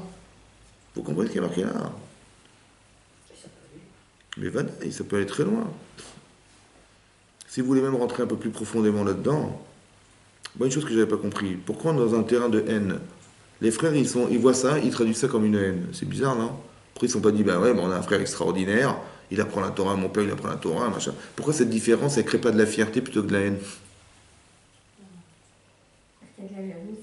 Mais pourquoi ça ne crée pas de la fierté? Pourquoi la réaction qu'on a dans ce cadre-là, c'est pas de la fierté d'un frère pareil, plutôt que de la haine d'un frère pareil? Hein? Pourquoi il y a un terrain à la haine? Écoutez-moi bien maintenant. C'est marqué que Yaakov Avinu, il a épousé combien de femmes? Au début, il voulait épouser qui, Yaakov? Yaakov qui est le papa de ses enfants, oui. Il voulait épouser Rachel. Finalement, il a dû épouser qui? Léa. Mais c'est marqué dans la Torah. Yaakov, Yehav, il a aimé Yaakov, Rachel, Léa. Il aimait Rachel, mais plus que Léa. Donc il aimait Léa ou pas? Mais il aimait plus Rachel que Léa. Vayar Hashem, dit la Torah. Il a vu Hashem, qui se noue à Léa, qui était haï, Léa. Qui était haï, la haine. Mais c'est pas possible, puisqu'il a marqué qu'il aimait. Comment Hashem il a vu de la haine, là où il y a de l'amour? Vaïftach et Rachma, il a ouvert la matrice de Léa. Vaïftach, ça veut dire quoi Vaïftach? Il a ouvert, ça veut dire quoi il a ouvert? Ça veut dire qu'elle était... Elle était fermée. Mais il l'a ouvert, Hachem. Et Rachel a Kara. Et Rachel est restée stérile. Pourquoi il a fait ça, Hachem? Je sais pas, je me mets à la place de Yaakov Avinu. Bon, j'aime Rachel plus que Léa. De qui je veux des enfants? De Rachel ou de Léa? Et je vois que ça se passe inverse. Attends, j'ai pas compris là. Mais je vais finir par tomber par amour d'elle. Mais grâce à quoi? Aux enfants. Grâce à l'enfant. Yaakov, il est devenu père grâce à elle ou pas? C'est ça qu'il voulait Hachem. Mais ça, nous, c'est marqué dans la Torah. Mais on ne le savait pas, ça. Moi, je suis Yaakov Avinu, je ne me rends pas compte que c'est ça. Vous avez compris ça? Ça veut dire que ce que Yaakov y vit, c'est une question ou une réponse? C'est une question ou c'est une solution? C'est une solution. De là, j'ai compris quelque chose. Tout ce que vous vivez n'est pas une question, n'est pas un problème, c'est une solution. Tu dis, il m'arrive quelque chose, mais qu'est-ce qui m'arrive? Ça vient répondre à quelque chose. C'est qui a pensé ça? C'est Hachem. Vous avez compris ce que ça veut dire? Hachem, il a vu la haine. Pourquoi la haine? Moi, je croyais que le manque d'amour, pour moi, c'était, j'aime moins. Ça va, j'aime moins la personne, j'aime moins. Mais il y a forcément quelque chose qui va alimenter le manque d'amour. Vous comprenez ou pas? Chez Hachem, ça se traduit par de la haine. Mais écoutez-moi bien. Ça, c'est conscient chez Yaakov ou pas, ce que je vous dis là? Non. Pourquoi? D'où vous savez? Parce qu'il y a marqué, c'est Hachem qui a vu. C'est pas lui qui a vu. Ça s'appelle de l'inconscience. Maintenant, cette différence entre ces deux femmes inconscientes, elle va créer de la conscience chez les enfants. Que les enfants de Léa, ils vont haïr Yosef, qui est l'enfant de Rachel. Vous avez compris ce que je vous dis là? Ça veut dire que la partie inconsciente chez l'homme, s'il n'a pas, Hachem, il va s'acharner pour le remettre en place intérieurement, psychologiquement. Parce que ce que va vivre Yaakov, ça doit lui permettre de solutionner ce problème, ce conflit intérieur. Ça devrait lui permettre. S'il n'a pas solutionné, les enfants qui vont être engendrés, ils vont se haïr. Mais consciemment, hein, parce que là, il ne va pas supporter l'autre. Mais cette fracture familiale, elle est née de Yaakov et de sa femme. Alors, il faut s'aimer ou pas? Mais il vaut mieux quand même, ça peut servir. Vous avez compris, c'est incroyable. Mais ça, c'est la Torah, ce que je vous dis là. C'est pas de la blague, c'est marqué dans la Torah. Vous avez compris, la Torah, c'est une solution incroyable. Ça veut dire que c'est la solution à nos vies saines, à nos vies, comment dire, de façon logique et complémentaire, quoi. Ce qui est incroyable, c'est que tout ce qui est répertorié dans tout ce qui est interdit dans la Torah, c'est des choses qui n'ont pas d'avenir. On ne peut pas vivre avec. On ne peut pas. Donnez-moi une avéra, une faute dans la Torah, on peut vivre sereinement, peinard, équilibré, mais il n'y en a pas. Ça veut dire qu'à chaque fois qu'on pense mal, c'est forcément qu'il y a un problème. Ça veut dire qu'il y a un problème, ça veut dire que ça n'a pas d'avenir. Il faudrait qu'on réfléchisse dorénavant, oui. Que lorsque la Torah dit par exemple, faut pas être jaloux, faut pas être haineux, faut pas être envieux, c'est parce que en fait cette relation qu'on a avec la vie, c'est pas la vraie, c'est pas la bonne, c'est la relation Yetzer. C'est marqué dans la Torah que ce que vous ressentez, en fait, on voudrait vous faire croire, on voudrait vous faire penser, on voudrait vous faire ressentir. Des fois c'est très logique, hein, faites attention, des fois c'est hyper logique, mais c'est faux. Par exemple, un exemple très simple. On a lu la semaine dernière, il y a 2 semaines, Yosef, il a répété à 3 reprises son rêve. Voilà, comme tout le monde rêve dans la vie, on rêve d'être quelque chose. Lui, c'était très fort chez lui, il avait envie de dire à ses frères, je vous en prie, écoutez ce que j'ai rêvé que vous allez vous prosterner à moi, quoi. Voilà ce que je suis. Ouais, vous avez des fois des gerbes fanées qui vont se plier devant moi, et moi je me tiens droit, et des fois c'est les étoiles, et il va répéter ça 2 fois, 3 fois. Bon, qu'est-ce qu'ils ont cru, ces frères? Il dit quoi, tu vas régner sur nous? Yosef, c'est le plus petit des enfants. Et lui, bien sûr, il a l'audace de dire, pour qui s'est pris celui-là? Bon, et il vient, il ose dire, voilà, vous allez vous prosterner à moi, il dit quoi, tu vas régner sur nous, tu vas nous gouverner? Bon. Mais quand il est arrivé de ça, vous avez compris, tous les enfants de Yaakov Avinu se prosternent devant lui. Parmi ces enfants, il y a Yehuda. Yehuda qui est censé être le roi d'Israël. Bon, comment vous interprétez ce rêve? Yosef, il est debout, et tous les gens se prosternent devant lui, et son frère, ses parents, son père, sa mère, tous se prosternent devant lui, et son frère Yehuda se prosterne devant lui. Bon, pour moi c'est clair, qu'est-ce que vous comprenez? Que Yosef, il s'est pris pour le roi d'Israël. Non, puisque la famille, le clan d'Israël, qui va être un jour le clan d'Israël qu'on connaît aujourd'hui, il était composé de 12 personnes. Donc tout ça, de façon embryonnaire, c'est le clan d'Israël. Et si on nous dit, dans la Torah, que Yosef a dit, vous allez vous prosterner à moi, c'est ce qu'ils ont dit, ils ont dit, quoi, tu vas régner sur nous, tu vas nous gouverner? Mais c'est quoi qui est grave? Mais ce qui est grave, c'est que le clan d'Israël, qui devait être régné par Yehuda, il va être fracturé en 2. Ça veut dire qu'il y aura 2 rois. Et donc le projet divin qui est au départ pensé par Yaakov, il va disparaître. Il ne peut pas y avoir 2 rois. C'est pas possible. On ne va pas faire créer 2 entités séparées. Donc qu'est-ce que vous faites? Qu'est-ce que vous auriez fait vous, à leur place? J'aurais jugé que est-ce qu'il vaut mieux le garder et fracturer, ou il vaut mieux se séparer de lui, il vaut mieux s'en débarrasser? Il vaut mieux conserver le clan d'Israël tel qu'il est, maintenant il aura 11, qu'est-ce qu'on veut faire? Ou bien on le fracture en 2 et on perd tout, qu'est-ce que vous faites? Eux, ils ont jugé qu'il fallait le condamner.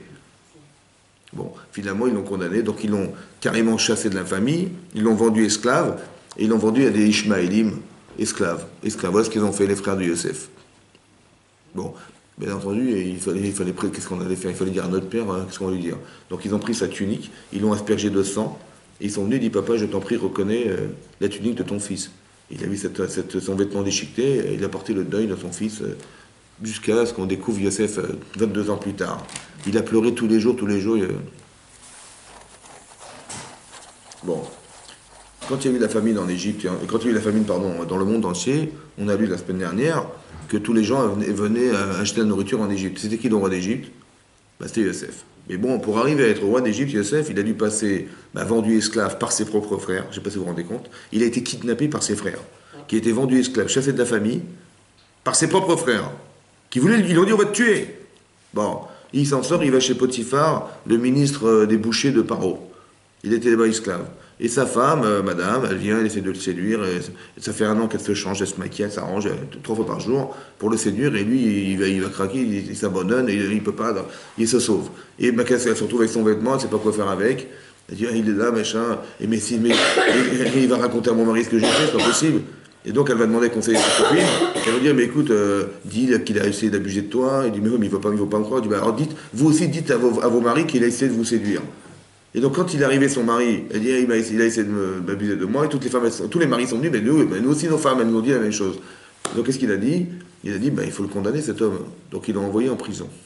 Pendant combien de temps? 10 ans. Dans un bord. Un bord, c'est un puits. Baroucha, dans un puits. Bon. 2 ans après, il voit le maître chanson pas du tout qui arrive.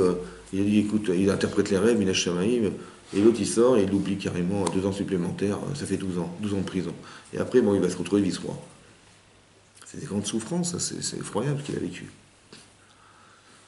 Au bout de 9 ans plus tard, ils arrivent, les frères, en Égypte. Ça va?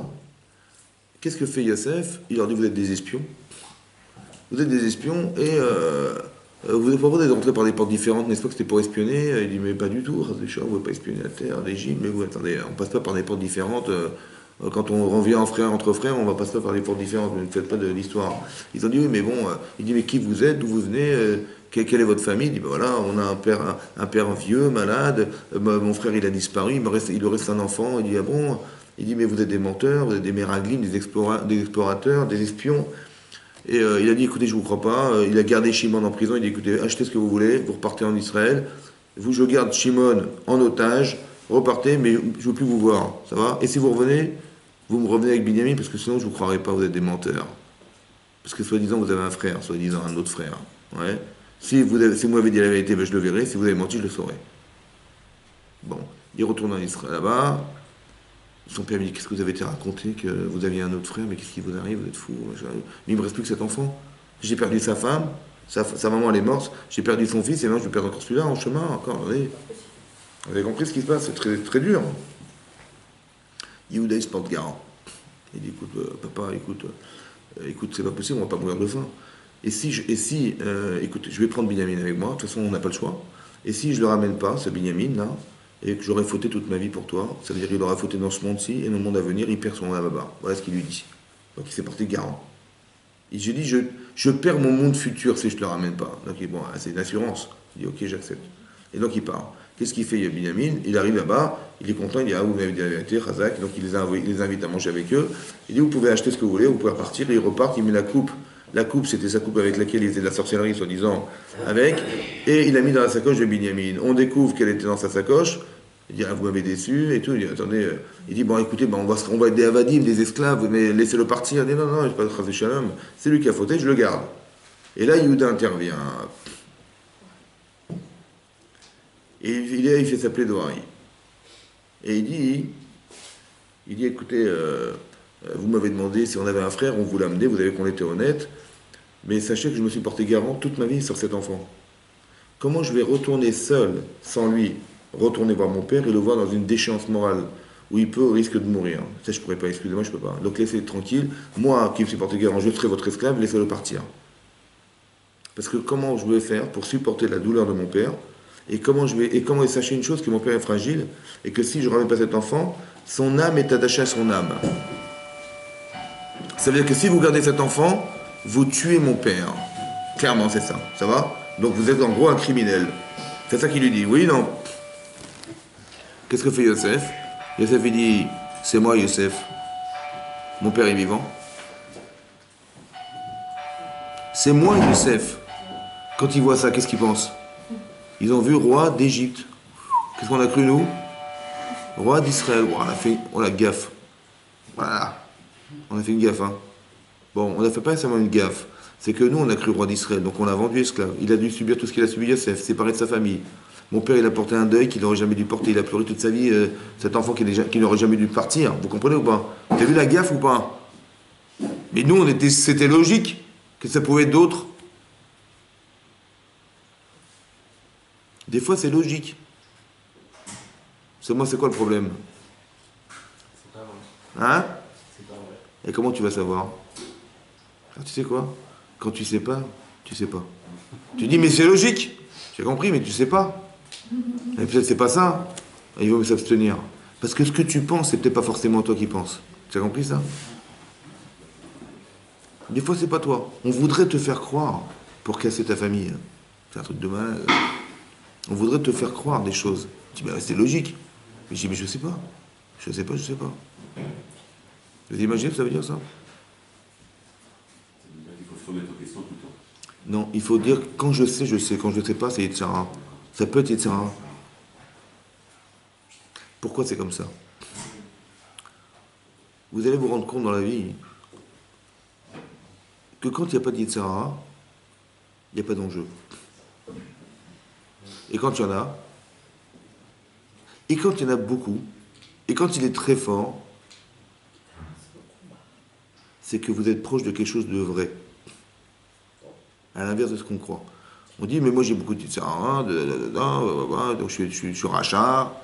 Mais non. C'est que le Yetzirah, il s'acharne contre toi parce qu'il sait la vérité, le rachat, lui. Il le sait, le Yetzirah, la vérité. Il sait ce que t'es. Il sait ce que tu dois atteindre. Et quand tu l'atteins, ça le rend fou, lui. Donc il va s'acharner pour t'empêcher de l'atteindre. Ça veut dire que, par l'absurde, je sais quel est le but de ma vie. C'est incroyable, hein? Grâce à qui? Grâce à qui? Parce que s'il s'acharne dans une avéra, c'est qu'il veut vous détruire. Et s'il s'acharne pour vous empêcher de faire une mitzvah, c'est le but de votre vie, c'est ça qu'il faut atteindre. Parce que lui, il le sait, lui. Parce que si vous l'atteignez, c'est lui qui part. Vous avez compris ça? Ça, c'est aussi la Torah qui le dit, ça. Et nous, on croit l'inverse. Par exemple, dans les couples, il y a du Yetzirah dans les couples? Pas mal. Ouais. Pourquoi? Parce que c'est essentiel. Avec vos enfants, c'est essentiel. Donc là, ça s'acharne. Vous avez compris, c'est comme ça. Donc vous avez compris, c'est important de comprendre que là où il y a Yetzirah, c'est là que c'est l'essentiel. Et donc il faut redéfinir les choses parce que peut-être qu'on n'a pas compris ce que ça veut dire. Nous, on croit qu'une vie de couple, il faut vivre ensemble. Si je vous pose la question pourquoi il faut se marier, vous dites il faut avoir des enfants comme tout le monde. Mais c'est pas du tout. Vous avez compris, c'est pas ça du tout. Vous savez, la Gemara dit dans Nida, hein, comme ça, que quand un enfant naît, un garçon naît, on dit bat ploni les ploni. Il y a une fille là-bas hein, qui correspond à cet homme. Quand est-ce qu'on retrouve cette neshama? Le mariage. Ça veut dire que vous devenez masculin-féminin. Le jour de votre mariage.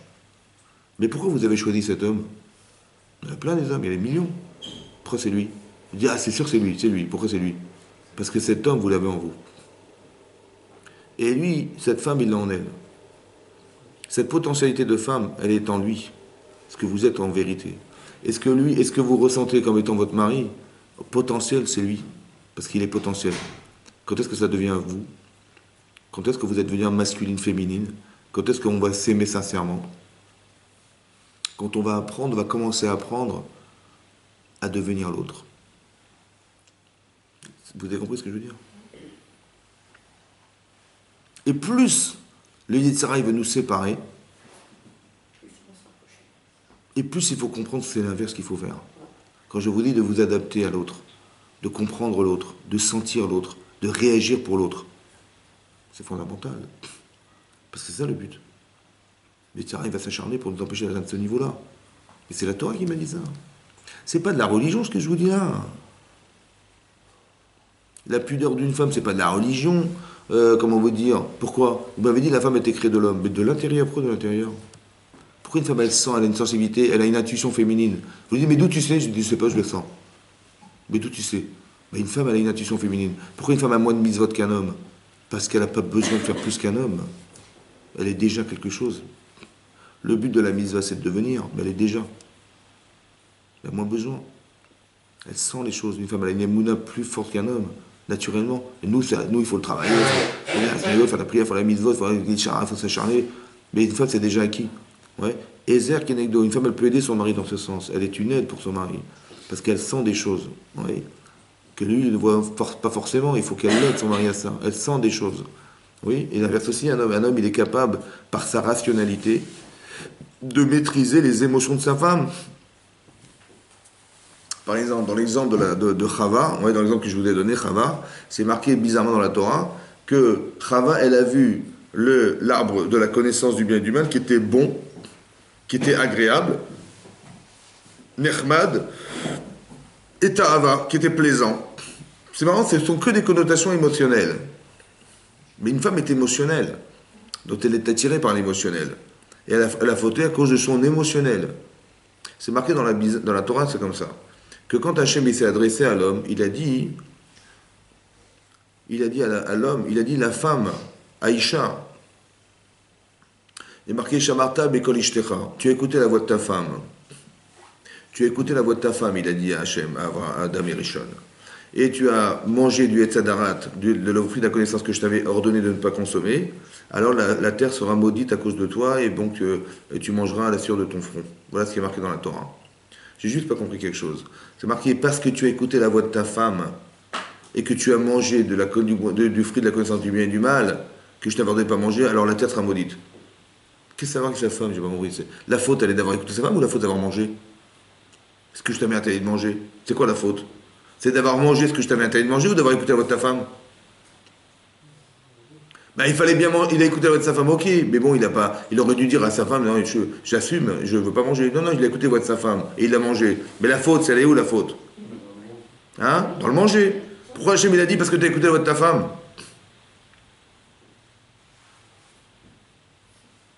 Je vous fais réfléchir ce soir. Hein. Tu as écouté la voix de ta femme, écoutez-moi bien maintenant. Toi, tu étais attiré comme elle par le Etzadat Tovara. Tu t'es attiré par elle comme elle? Non. Mais tu es un homme. Tu n'es pas, tu es rationnel. Si tu avais dit à ta femme, écoute, tu vois, là, ma chérie, tu tombes dans l'émotionnel. Ton émotionnel te dessert. Parce que c'est ça qui va te pousser la vera. Mais moi qui ne le suis pas, je peux l'aider à ne pas se fauter? Alors comme j'ai écouté la voix de ma femme, ça veut dire quoi ici?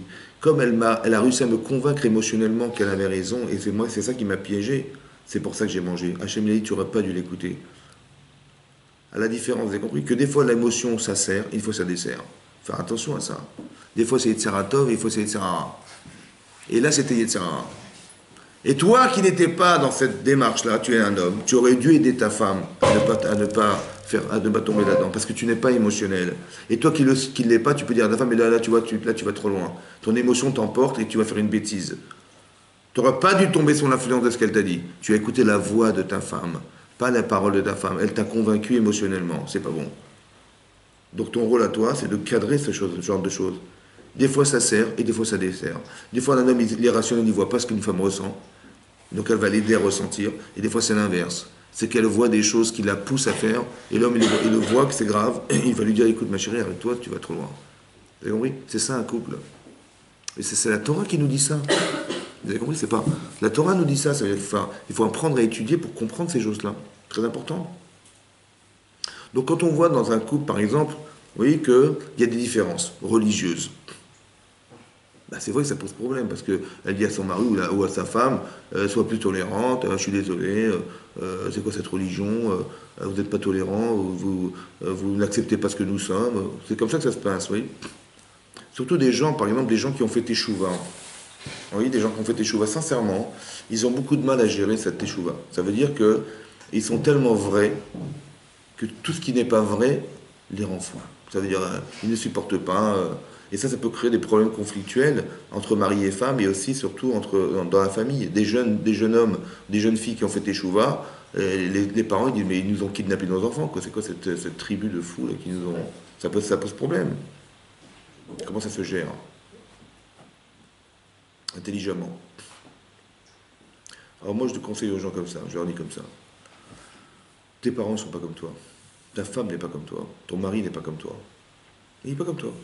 Mais non, est-ce que tu comprends logiquement que eux qui n'ont pas suivi tes cours, ils n'ont pas rencontré des rabbinim, des rabbiniotes, des femmes expérimentées, toi, tu comprends que tu as eu cette chance et que cette chance, elle peut être exploitée contre toi malheureusement parce que tu vas créer un fossé avec tes parents, avec ta femme, ton mari. Mais non, eux qui n'ont pas suivi, bah, c'est logique, ils ne raisonnent pas comme toi, c'est normal. Oui, je compris, mais moi, comment je vais faire? Et je vais pas manger, ne pas manger cachère chez eux quand même. Et comment je vais faire? Ils mangent pas cachère, ils respectent pas le Shabbat, ils respectent pas. Oh, c'est bon, combien de temps je vais rester comme ça? C'est vrai? Et donc ça crée des fossés, des problèmes, ça crée des problèmes. Parce que tirailler entre la vérité que la personne ressent et de voir en face de soi que c'est pas respecté. Alors, ça rend fou, on explose. Dans ces cas-là, on explose. C'est la fracture qui va se créer. Alors comment ça se gère? Comment ça se réfléchit, ça? On essaye d'avancer vers l'autre. Ah, il faut comprendre, mais c'est contre ma volonté, contre mes intérêts, c'est dur. Quelqu'un qui fait pas Shabbat, par exemple. Moi, je vois une femme, par exemple, elle a fait Teshuvah, elle se couvre la tête et tout. Elle dit, mon mari, tous les samedis matins, il part au travail. Comment je vais faire? Elle devient folle, quoi. Vendredi soir, il fait kidouche, et le matin, il part au boulot. Shabbat, c'est dur, c'est très dur. Comment elle fait, la pauvre? C'est dur. Comment ça se gère? Alors, juste pour vous expliquer une notion. Il y a deux personnages dans la Torah. Il y a un personnage qui s'appelle Noach, oui, qui est un tzaddik, et Avraham Avinu, qui est aussi un tzaddik. Oui, il y a deux personnages. On va essayer d'analyser les personnages. Un jour, Hachem, il va dire à Noach, ouais, à Noé, il va lui dire, écoute, on est arrivé à un seuil, oui, où les gens, ils fautent, c'est la corruption dans le monde, il y a de l'adultère, il y a carrément de la zoophilie, des trucs insupportables. Et j'ai trouvé, tu as trouvé grâce à mes yeux, donc, et on va faire une arche. Tu vas faire une arche de Noé, pendant 120 années. Tu vas construire cette arche, et on va profiter de l'occasion pour que ça crée une interrogation chez les gens. On dit, mais qu'est-ce que tu fais, c'est quoi ce bateau là que tu fabriques? Il va dire, bah écoute, Hachem m'a dit qu'il va y avoir le déluge. Si on continue comme ça, il y aura un grand déluge dans le monde. Et que bah, ceux qui vont. Si on continue comme ça, Hachem va être obligé de détruire le monde. Hein, et bah, il faut bien que ceux qui n'ont pas fauté, ils vont survivre, n'est-ce pas? Alors j'ai fait cette tâche pour protéger les gens. Mais sachez que si ça continue comme ça, on va tous disparaître à cause de ce qui se passe. Voilà, tout ce que vous faites. Pendant 120 années, il a répété ça. C'est long, 120 ans. C'est pas 120 jours, c'est pas 120 heures, 120 années de sa vie. Bon, dit la Torah hein, que quand Noach, il a commencé, Hachem lui a prévenu une semaine avant en disant, voilà, dans une semaine, je vais déclencher le déluge. Et quand il a commencé à pleuvoir, dit la Torah, hein, Noach, il est rentré à cause de l'eau du déluge. Il pleuvait trop. Et là, Rachid dit là-bas que Noach, il était ma'amin veno ma'amin. Il croyait en Dieu et pas croyant. Bizarre, alors qu'on a dit de lui que c'était un tzaddik. Ça veut dire quoi? Ça veut dire qu'on peut répéter 120 ans quelque chose, mais ne pas avoir la conscience de ce qu'on dit. Il n'est pas rentré parce que s'il était conscient, il avait réalisé ce qu'Hachem lui avait dit. Ben, il voit l'eau qui coule, ça fait une semaine, dans une semaine je déclenche, on est de la semaine, voilà, c'est ce matin, aujourd'hui, il voit l'eau qui pleut, ça y est, c'est bon, c'est parti, on y va. Non, il est rentré parce qu'il pleuvait trop. Il est rentré s'abriter. Ça veut dire qu'il n'y croyait pas. Vous comprenez ce que ça veut dire, ça? Ok. Je vous pose une autre question. Hachem lui a dit, écoute, on va détruire le monde. Il s'est révolté contre ça, Noach? Il a dit, non, c'est pas possible. On ne peut pas détruire le monde. Et il faut qu'on trouve une solution. Il a dit ça? Ou il est rentré dans l'arche? Ça veut dire que quoi? Ça veut dire qu'on peut être un tzaddik, injuste. Ouais. Il dit, bah si Hachem l'a décidé, qu'est-ce que je lui fasse? Et puis voilà, on a fait ce qu'il fallait. J'ai tout essayé. Je leur ai parlé. 120 ans, ils se sont entêtés et tout. Ben, qu'est-ce qu'on fait? Ils méritent ce qu'ils méritent ou pas? On y... En même temps, c'est sa faute aussi, parce que c'est ce qui lui a été reproché de ne pas avoir enseigné. Il a répété pendant 120 années, il a risqué sa vie, Noach. Seulement, hein, on se rend compte que quoi? Que finalement, hein, ben, il dit, ben, Dieu a décidé. Si je t'avais demandé à toi, qu'est-ce que tu aurais fait? Qu'est-ce que tu vas dire à Hachem? Hachem, il a décidé que tu vas dire quoi? Tu es plus intelligent qu'Hachem? C'est dur de trouver des arguments dans ces cas-là, oui ou non? Ça lui a été reproché. Dans l'Haftara, là-bas qu'on lit là-bas, c'est marqué les Ménoach, les eaux de Noach, comme si c'était les eaux de Noach. C'est à cause de lui. C'est incroyable. Quand Hachem, à la différence de Abraham, quand Hachem va dire à Abraham, voilà, je vais quand même pas cacher à Abraham que je vais détruire Sédom. Hein? Qu'est-ce qu'il a dit Abraham? Hein? Il négocie. C'est logique ou pas? Hachem, il a décidé de détruire cet endroit, cette région du monde. Bon, qu'est-ce que tu vas lui dire, toi? Mais après, pour son fils, il a rien dit. Écoute-moi bien. Qu'est-ce que tu vas lui dire? Dis-moi ce que tu lui dis. Vas-y, je t'écoute. Dieu l'a décidé. Il a décidé. Il dit, je vais quand même pas cacher à Abraham que je vais détruire cet endroit. C'est en disant ça, il a dit dans la Torah clairement qu'il avait décidé de détruire cet endroit. Bon, qu'est-ce que tu vas dire, Hachem? Il s'est trompé ou pas? Il veut. Puis moi, qu'est-ce que je vais lui dire? Elle est bonne. Qui je suis par rapport à lui. C'est incroyable. Mais comment je vais trouver la force? Oui. Je vais trouver l'intelligence. Mais quelle intelligence? Hachem, il est 1 milliard de fois plus intelligent que moi. Qu'est-ce que je vais lui dire? C'est quoi le sens de la prière?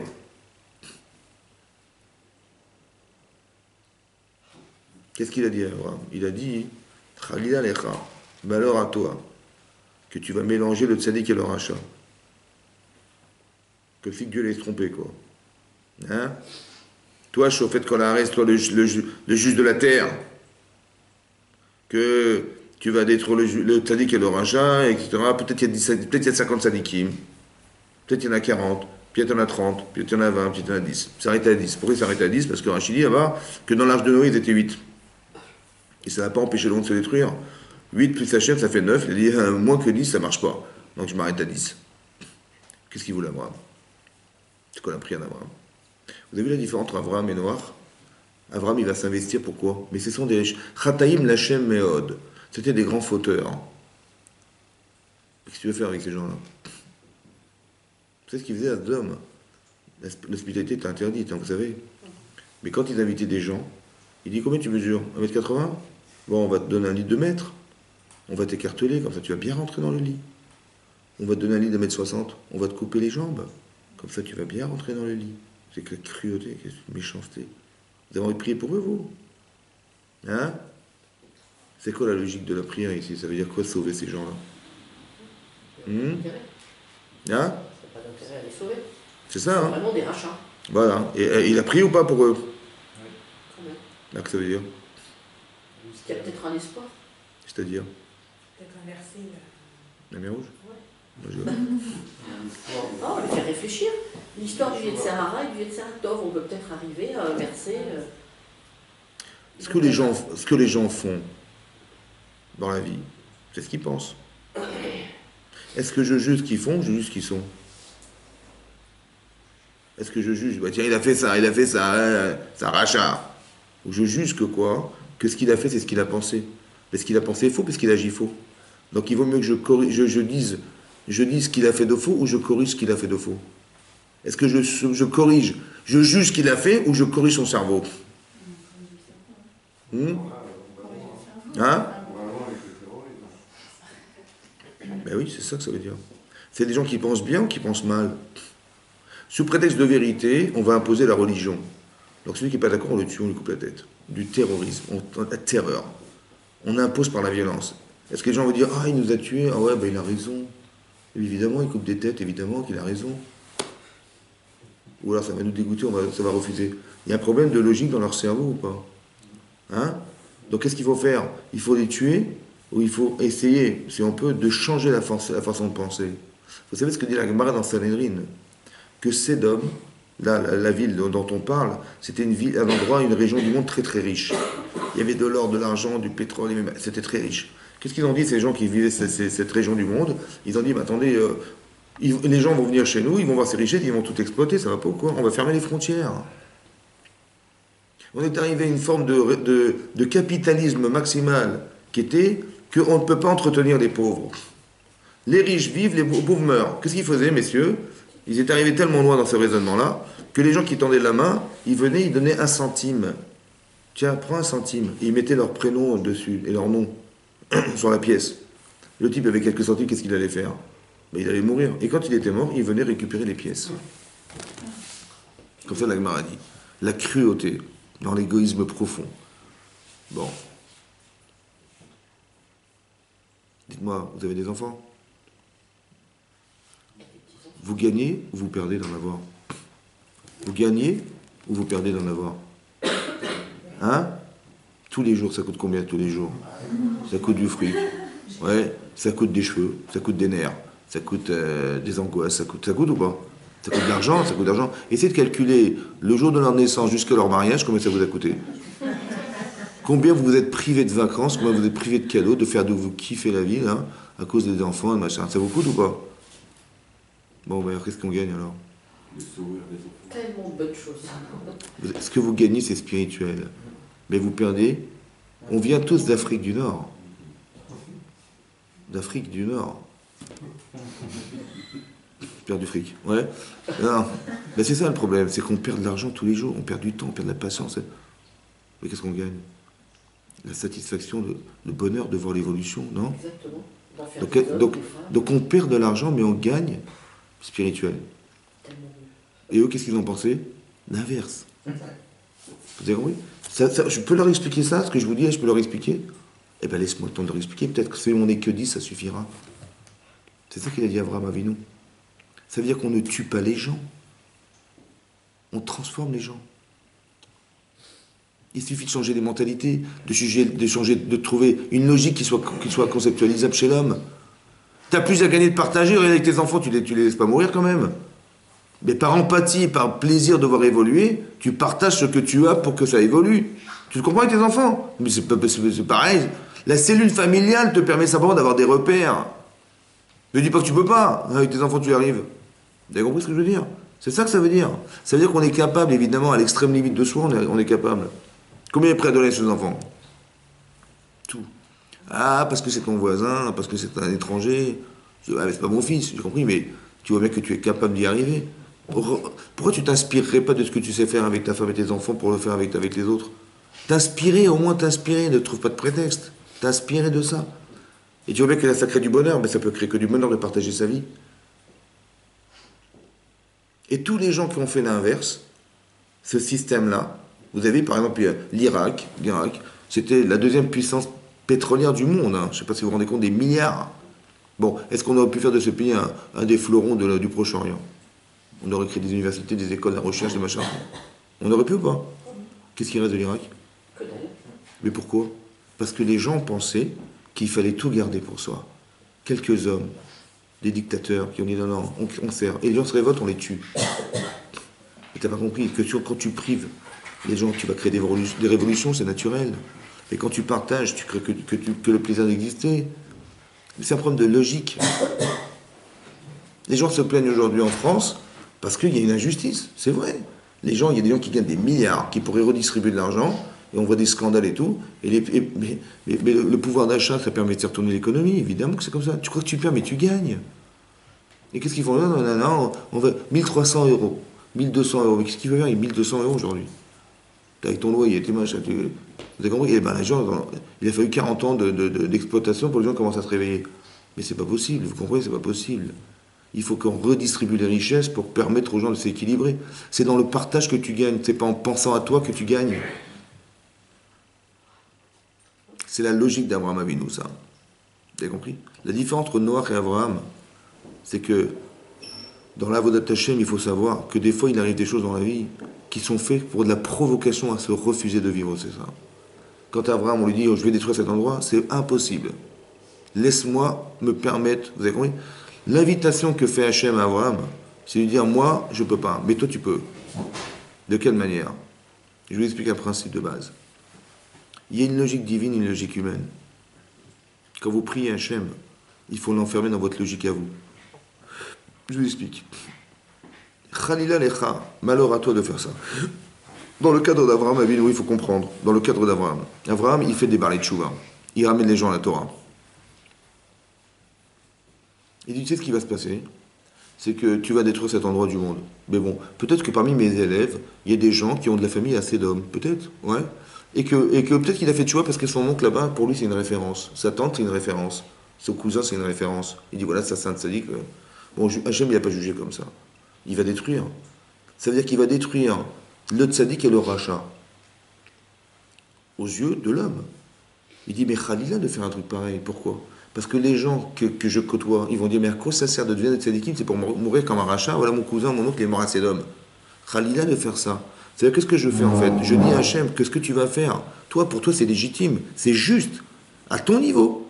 Mais moi, la perception que j'en ai, c'est l'inverse qui va se passer. Et tu veux casser le travail que j'ai fait. Vous avez compris ce que ça veut dire? J'ai le droit d'enfermer Hachem dans une logique humaine pour le faire changer d'avis, parce que ce qu'il va faire va être pire que s'il n'avait pas fait. Laisse-moi juste le temps de faire qu'on ait une force d'influence et que je m'engage. Hachem, il a fait ça, en fait, c'est une provocation à faire évoluer les autres. Parce qu'Hachem, il savait bien que ça n'allait pas marcher. Parce que finalement, il a détruit. À quoi ça sert toute la prière? À quoi elle servait la prière? Vous savez à quoi elle a servi? Que nous, aujourd'hui, on sache qu'avec 10 personnes, on change une ville. La force d'influence. On peut changer quelque chose. Et c'est dans cet esprit qu'il faut réfléchir. Il faut réfléchir que c'est parce que tu ne sais pas que tu te trompes. C'est parce que tu ne ressens pas que tu te trompes. C'est parce que tu n'es pas au niveau que tu te trompes. Laisse-moi t'instruire, laisse-moi te faire comprendre des événements, laisse-moi te faire comprendre des mécanismes de vie, laisse-moi t'éduquer, pourquoi faire? C'est ça que la Torah le propose. Parce qu'il n'y a que cette manière-là qu'on va pouvoir changer. Ça va? Et si la personne est fermée? Comment? Si la personne est fermée à ça? Alors, après, c'est à vous. C'est à vous de montrer l'avantage. Toujours expliquer l'avantage. L'avantage. Même quand vous faites, vous avez compris? Même quand vous faites reproche à quelqu'un, il faut faire très attention. Oui, de ne pas lui dire ce qu'il ne sait pas faire. Parce qu'il le sait. Et il le sait et vous lui avez fait savoir. Et ça, c'est très douloureux. Ça veut dire que quand on sait, on s'arrange avec ce qu'on est. Par exemple, si je vais voir quelqu'un, je lui dis, je vous donne un exemple. Dans la paracha qu'on a lu cette semaine, quelque chose qui m'a choqué. Et je vais vous dire, c'est marqué, et je voudrais qu'on réfléchisse à cette notion pour que vous compreniez quelque chose. Que quand Yosef il a dit à ses frères, je suis Yosef, mon père est vivant, ça vient répondre à la question qui est que Yehuda il a dit, tu sais, si tu gardes mon père, si tu gardes cet enfant, tu tues mon père. Si tu gardes Binyamin, tu tues mon père. Et je me suis porté garant aussi de cet enfant, il faut que je l'armée. Bon, écoute, je suis prêt à devenir ton esclave, mais laisse-le partir. Parce que je ne pourrai jamais supporter de voir mon père dans cette douleur aussi profonde d'avoir perdu sa femme, son fils et celui-là. C'est pas possible. Et sa vie, elle va dépendre de cet enfant et je n'ai pas envie de le tuer non plus. Alors Youssef, il va dire à son frère, il va dire à cet homme, donc je suis un criminel. Il va dire, oui, tu es un criminel. Il dit, c'est moi Youssef, mon père est vivant. Quand tu m'as vendu, tu savais combien mon père était attaché à moi? Et c'est marrant parce que tu n'as pas pensé que tu allais tuer mon père à ce moment-là. Et quand je te garde Binyamin, tout à coup tu penses, c'est quoi la différence? Explique-moi la différence. Il va dire, tu as raison, là c'est toi qui me poses des problèmes, là il ne me pose pas de problème. C'est-à-dire que sous-jacent derrière une décision, il y a un rapport psychologique d'intérêt qui me pousse à agir comme ça et que j'intellectualise en disant la royauté, les machins qui me rebellent contre moi. Mais en vérité, j'ai envie de me débarrasser de toi. Mais regardez la subtilité de Yosef. Il l'a fait juger d'une situation et après il lui a fait le reproche. Il n'a pas dit comment tu as osé me vendre, de lui dire ce qu'il a pas su faire. Non, il dit tu vois, tu es coupable et c'est toi qui vas me le dire. Vous avez compris comment ça marche? C'est très subtil. Mais qu'est-ce que ça veut dire? Alors, il faut comprendre le principe. Le principe, c'est que je l'ai respecté. J'ai respecté mon frère. Je lui ai dit, je l'ai laissé juger. Très important de comprendre que quand on fait reproche aux gens, il faut le faire avec beaucoup de subtilité parce que quand je le remets en question, par exemple, vous allez vous rendre compte, en couple ou n'importe où avec vos enfants, quand vous allez dire à votre mari ou votre femme, dit mais comment tu te comportes, ça va pas, qu'est-ce que tu fais? Ah ben, c'est n'importe quoi, c'est honteux ce que tu fais. Bon, là, en général, la personne vous rétorque en vous disant j'ai pas compris de quoi tu te mêles. Est-ce que je me mêle de ta vie d'abord? Bon. Et puis avant de me changer, change-toi toi, ça va? Et après on verra, etc., etc. Ou alors il va vous dire, de toute façon t'as rien compris, ne t'occupe pas, t'étais pas dans le truc, laisse tomber, t'as rien compris. En fait tout est faux, mais c'est une manière de se protéger. Vous comprenez ou pas? Quand je dis à la personne de quoi je me mêle, je me protège. Bon. Mais on m'a dit que j'avais un problème. Et moi je rétorque en disant de quoi je me mêle. Mais si t'es sale, il faut te laver, mon chéri. Ça va? Tu dis, mais quelle tâche? Oh, il y a des tâches. Oh, il y a des tâches. Oh, tu vois, il y a des tâches. Mais il y a des tâches. Je sais qu'il y a des tâches. Est-ce que tu caches les tâches? Ouais. Logiquement, on a plus à gagner de se débarrasser de ces tâches que de les garder. On est d'accord ou pas? Si j'ai un problème, je préfère m'en débarrasser. C'est logique. Seulement, vous voyez qu'on n'a pas un comportement logique. On préfère ne pas subir l'humiliation et garder nos saletés que de les avouer et les enlever. C'est un paradoxe incroyable, mais c'est comme ça, c'est l'être humain, il faut comprendre. Maintenant que je sais que c'est comme ça, surtout les hommes, ils sont fiers, les hommes, c'est comme ça. Les hommes sont fiers, c'est dur de leur dire. Parce qu'on fait la bagarre maintenant, tu vas être plus fort que moi? Non, c'est la bagarre, comme à l'école. Bon, bien écoutez-moi bien. Dans la subtilité. Il faut savoir que, en général, les gens, qu'est-ce qu'ils font? Ils veulent dire la vérité. Je vais vous faire un reproche, je vais vous dire la vérité. Voilà. Mais en vous disant la vérité, je vous demande de vous débrouiller avec. Mais je suis bête de vous dire une chose pareille. Vous savez pourquoi je suis bête? Parce que si vous n'avez pas réussi à vous débarrasser de ce qui vous est problématique, c'est pas en vous répétant que ça va changer quelque chose. Il faut l'aider. Donc, est-ce que la personne, elle préfère entendre des solutions ou entendre des reproches? C'est une solution. Ben c'est ça. Et donc, quand elle m'envoie balader, c'est parce que, mais qu'est-ce que tu as besoin de me répéter ce qui me dérange? C'est marqué dans la Torah, écoutez-moi bien, c'est marqué dans la Torah, que quand Yosef, il a dit « Je suis Yosef, mon père est vivant », Lo yachlou la anototo ki nivalu mipalav. Ils n'ont pas pu répondre, épouvantés devant ce qu'ils ont vu. Quand il a dit « Je suis Yosef », ils ont vu le roi d'Égypte, waouh, catastrophe. J'ai pensé roi d'Israël, ouais, mon père, machin, tout ça pour rien. C'est effroyable, parce qu'il a eu la honte. Ils ont eu la honte, Rachid dit qu'ils ont eu la honte. Ils n'ont pas pu répondre. Ben évidemment qu'ils n'ont pu répondre. Quand on est épouvanté, on est paralysé devant ce qu'on voit, on ne peut pas répondre. Pourquoi c'est marqué? Ils n'ont pas pu répondre parce qu'ils étaient épouvantés devant cette situation. Ils n'ont pas pu répondre. Ça veut dire quoi, ils n'ont pas pu répondre? Ben évidemment qu'ils n'auraient pu répondre. Allez, écoutez-moi bien. Et s'ils avaient pu répondre?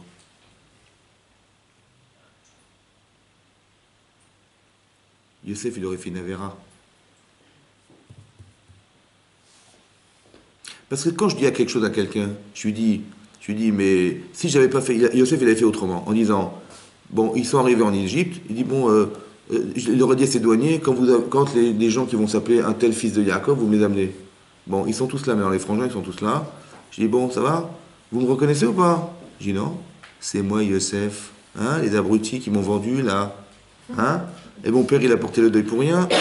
Vous avez rien compris? Vous avez vu que je suis le roi d'Israël? Non, j'étais roi d'Égypte alors. Et tout ça pour rien. Allez, tous en tôle. Qu'est-ce qu'ils auraient dit? Ils auraient dit, mais tu rigoles, t'as vu comment tu nous as parlé? T'as osé nous faire croire que t'étais le roi, machin, quelle audace t'avais eu? Mais c'est normal qu'on a réagi comme ça. Donc qu'est-ce qui va rester entre nous? Il va rester quoi? Ben, que je leur ai fait la honte pour rien. Parce que finalement, ça n'a rien solutionné. Tu sais quoi? Quand tu fais reproche, il faut que tu réfléchisses. Parce que quand tu fais reproche à quelqu'un et que la personne va te répondre, tu as fait une avéra. Parce qu'au final, tu lui as foutu la honte pour rien. Ça n'a servi à rien. Ça a fait pire même. Parce que la honte qu'il a reçue maintenant en pleine tête, ouais, il va dire, ah ouais, elle est comme ça ou il est comme ça, bah, tu vas voir la prochaine fois. Vous avez compris ce que ça veut dire? Mais tu m'as parlé pourquoi? Pour me dire quoi? Pour me dire que je me suis trompé. À quoi ça sert de dire? Vous avez compris? C'est ça qu'il faut comprendre. Ça veut dire qu'il faut pas pouvoir. Il faut réfléchir comment je vais m'arranger pour lui dire à mon mari ou à ma femme pour pas qu'elle réponde. Ouais, c'est autre chose. Hein. C'est ça qui est marqué dans la Torah. Ils n'ont pas pu répondre. Ça veut dire que si, ou alors ça veut dire aussi autre chose pour moi. Écoutez-moi bien. Des fois, hein, pour des soi-disant shalom baït, la paix des ménages, mon mari, des fois, il se fout de moi, ou ma femme, elle m'ignore, ou je sais pas quoi, des nanas. Une fois, je dis, bon, bah écoute, je vais pas faire d'histoire. 2 fois, 3 fois, 10 fois, 15 fois. À la fin, qu'est-ce qui se passe? Bah, on explose. Et là, qu'est-ce qu'on dit? On dit des bêtises. Je dis, ah, tu comprends rien, t'es fou, ou t'es folle. Et tu te rappelles, je ressors les dossiers, les machins. Oui, non. Mais bon, mais je vois bien que j'explose. Alors quand ma femme, elle m'engueule, je dis, bah oui, elle a raison.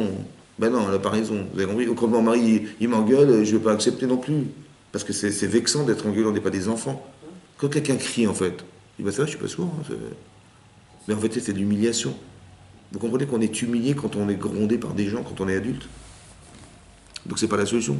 Donc quand j'attends soi-disant parce que bon il va s'arranger, elle va s'arranger, et j'attends, finalement je sais quand je vais craquer, et là ça va pas aller. Et ça va faire pire, parce qu'il va falloir cicatriser ce problème que j'ai créé en criant. Vous avez compris ce que ça veut dire, ça? Donc il ne faut pas attendre. Il vaut mieux tout de suite parler des sujets pour ne pas arriver dans des situations de vie où là on va craquer, on va dire n'importe quoi. Pourquoi je vous dis ça? Parce que la mitzvah de reprocher, c'est pas de dire la vérité aux gens, c'est de les amener à la vérité. Si vous avez l'intelligence de voir des différences et que ça vous dérange, vous êtes des religieuses ou des religieux, vous avez vu que le pauvre, et vous allez l'engueuler parce qu'il n'est pas dans le droit chemin, ça va? C'est facile d'engueuler les gens. C'est plus compliqué d'avoir la patience de les amener à penser. Et c'est ça qu'il faut faire. Ah, c'est ça qu'il faut faire. Hein? C'est pour ça que vous êtes venus ce soir, mesdames. Et messieurs, bien entendu. Mais vous avez compris ça? Ça vous avez compris ça? Ça veut dire que quand je fais reproche, je réfléchis, mais comment je vais lui dire? Je parle à mon mari que j'aime ou à ma femme que j'aime. Mais comment je vais faire pour ne pas créer une fracture entre nous? Qu'est-ce que je vais penser? Ouais. Parce que moi, ce qui compte, c'est qu'elle arrive à accepter ou qu'il accepte ce que je vais dire. Alors écoutez-moi bien. Si Yosef, il avait fait comme ça son rêve, au lieu de dire, vous savez quoi, j'ose vous dire, voilà, j'ai rêvé, vous allez tous vous prosterner à moi. Ni je mentionne Hachem, ni que j'ai rêvé grâce à Dieu, etc. Rien, zéro, j'ai écouté, voilà, j'ai rêvé. Écoutez-moi bien, je vais vous dire mon rêve. Hein. Voilà, vous étiez des gerbes fanées qui se prosternaient devant moi. Ça va, ça vous plaît ou pas? Bon, je sais que je suis humiliant quand je vous dis ça.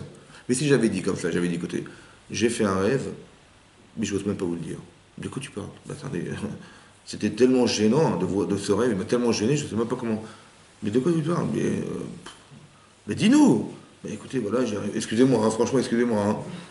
Non, franchement, mais le prenez pas mal, hein. J'ai rêvé, vous étiez des gerbes fanées qui se prosternaient à moi. Mais excusez-moi, franchement, excusez-moi. Ils auraient été haineux? Ben non. Vous savez, quand j'ai fait ça, je vous ai respecté. Juste que j'ai eu un message du bon Dieu, que vous allez vous prosterner à moi, voilà ce que j'ai reçu. Si j'avais dit simplement Hachem, il m'a fait rêver, ça aurait tout changé. Vous avez compris ce que ça veut dire, ça? Ça veut dire il vaut mieux, quand je vais dire à ma femme ou à mon mari, écoute, tu es une personne extraordinaire, tu t'occupes de mes enfants, on a fondé un foyer fantastique, on a la chance d'être dans la Torah mitzvot, etc. Mais tu sais quoi? Elle veut dire quoi? Mais il y a un truc qui est dommage, qui va entamer dans notre vie, ou qui va faire, mais c'est vraiment, franchement, c'est tellement fantastique, on vit une atmosphère, on a des enfants, des machins, c'est tellement... Juste ce truc-là, tu vas dire, ah ouais, t'as raison, excuse-moi. Vous avez compris ce que j'ai fait? J'ai fait cavode. Et puis ça sent, il dit, ah, excuse-moi, ah oui, c'est vrai, excuse-moi, j'ai fait ça. Mais c'est incroyable, c'est comme ça. Et nous, qu'est-ce qu'on fait? Eh ben, tac. Il n'y a que ça dans ma vie, il n'y a que ces problèmes dans ma vie. À chaque fois, il n'y a que ça, c'est tout, tu as retrouvé. Mais tout ce que je fais pour toi et tout, il n'y a que ça, tu as retrouvé. Bah oui, bah, tant que tu n'auras pas corrigé ça, je ne serai pas avec toi. Voilà ce qui se passe, voilà. Vous avez compris ce qui se passe? On fait tout le temps l'inverse de ce qu'il faut. Le problème, c'est que quand on étudie la Torah, on se rend compte qu'on est manipulé. C'est du Yetzer Hara. Il veut casser notre couple. Tu dis, mais c'est la vérité. Mais il y a une autre manière de dire la vérité, non? C'est toujours des nuances, vous comprenez? On t'a pas demandé de dire la vérité. On t'a demandé d'amener les gens à la vérité. C'est pareil. Il faut qu'il arrive à ce que tu ressens. Il faut qu'il arrive à penser. C'est pas pareil, hein. Et des fois, il faut de la patience, il faut de l'intelligence, il faut des émotions. Utilise tes émotions pour arranger la personne, pas pour le détruire. Manifestement, je ne sais pas qui se débrouille. Moi, je lui dis la vérité, qu'il se débrouille avec, il est grand, c'est vrai, je suis pas sa mère. Vous avez compris ce qui se passe? Et c'est grave, hein. Ça veut dire qu'on n'avance pas, c'est contraire. Et après, allez débarrassez-vous de tout ce qu'on a pu entériner dans cette... Il y a de la saleté, des trucs. Vous avez compris, c'est ça. C'est pour ça que quand on vit une vie de Torah intelligente, alors on est plus plus, vous savez, une fois il y a un type, un handicapé, le pauvre, une fois il m'a dit, il était en chaise roulante, il m'a dit, il y a un type qui est venu et qui a commencé à l'insulter en disant les handicapés, il y en a marre dans Paris et tout, mais il s'est foutu de sa tête, quoi. Il m'a dit, j'étais tellement énervé, j'avais envie de casser la figure, comment on parle à des handicapés comme ça j'étais effondré. Ouais. Je lui dis, dis-moi, tu sais, il y a une Gemara dans Baba Kama qui dit comme ça, que quand quelqu'un il frappe quelqu'un d'autre, oui, quelqu'un il le frappe, il doit payer le dommage, il doit payer le médecin, le chômage, il doit payer le défaut, ouais, etc., etc. Il y a 5 choses à payer. Il doit payer la honte. En plus, la honte. Ça se paye, la honte. Parce que si c'est une personne importante, pas importante, etc., c'est pas le même niveau de honte, ça se paye, ça se monnaie. Il dit, mais par contre, si c'est un chien, un type, il a un chien, il a pas tenu compte il n'a pas tenu en laisse, il a mordu quelqu'un, la Gemara dit qu'il paye que le dommage. Mais il ne paye pas la honte. Pourquoi? Hein? Parce qu'on n'a pas honte d'être mordu par un chien. On n'a pas honte d'être mordu par un chien. Mais par contre, on a honte d'avoir été frappé par quelqu'un d'autre, un être humain. Je lui dis, mais écoute-moi bien, c'est juste pour te sauver la vie que je te dis ça. Ce monsieur-là, il insulte un handicapé. Il a 40 ans. Il insulte un handicapé. Bon. Je dis, oui, mais c'est un être humain. Je dis, entre nous, est-ce que c'est humain ce qu'il a fait? C'est humain ce qu'il a fait? Non. Donc il a un cerveau de chien ou il a un cerveau d'adulte? Et pourquoi tu le vois comme un adulte? Pourquoi tu t'énerves? Tu dis, le pauvre, il a un cerveau d'handicapé, le pauvre. Oui, non. Pourquoi tu n'as pas pitié de lui au lieu d'être énervé contre lui? Le pauvre. Vous avez compris ce que je veux dire? La Gemara dit, on n'a pas honte d'être mordu par un chien. Mais oui, bah si. Je dis, quel chien? Il n'y a pas de chien. Mais si. Un type qui raisonne comme ça, il a un problème dans son cerveau, c'est pas normal. Pourquoi tu le vois comme un adulte, mais il n'est pas adulte? Il dit, comment il a osé? Il est bête. Il est bête. Vous avez compris ce que je veux dire? Essaie au lieu de t'énerver contre lui, aie pitié de lui. Une fois, quelqu'un m'a raconté, il est parti, je ne sais pas où, en Normandie, ou je ne sais pas où là-bas. Il est entré dans une boulangerie pour acheter du pain. Bon, il faisait la queue comme tout le monde. Et la boulangère lui dit, monsieur, bonjour, on ne sert pas les juifs ici. Hein. Bon. Un type normal qui fait, ah bon, comme ça vous parlez aux juifs, il aurait cassé la boutique. Il dit, vous êtes mal tombé, je suis avocat. Il a pris 2 témoins, il a payé 35 000 euros. Ça, c'est bien. Et vous avez compris la différence ou pas? Le type, oui, parce qu'il oui, il dit, la pauvre, elle est bête. Vous avez compris ce que je veux dire? C'est comme ça qu'on raisonne.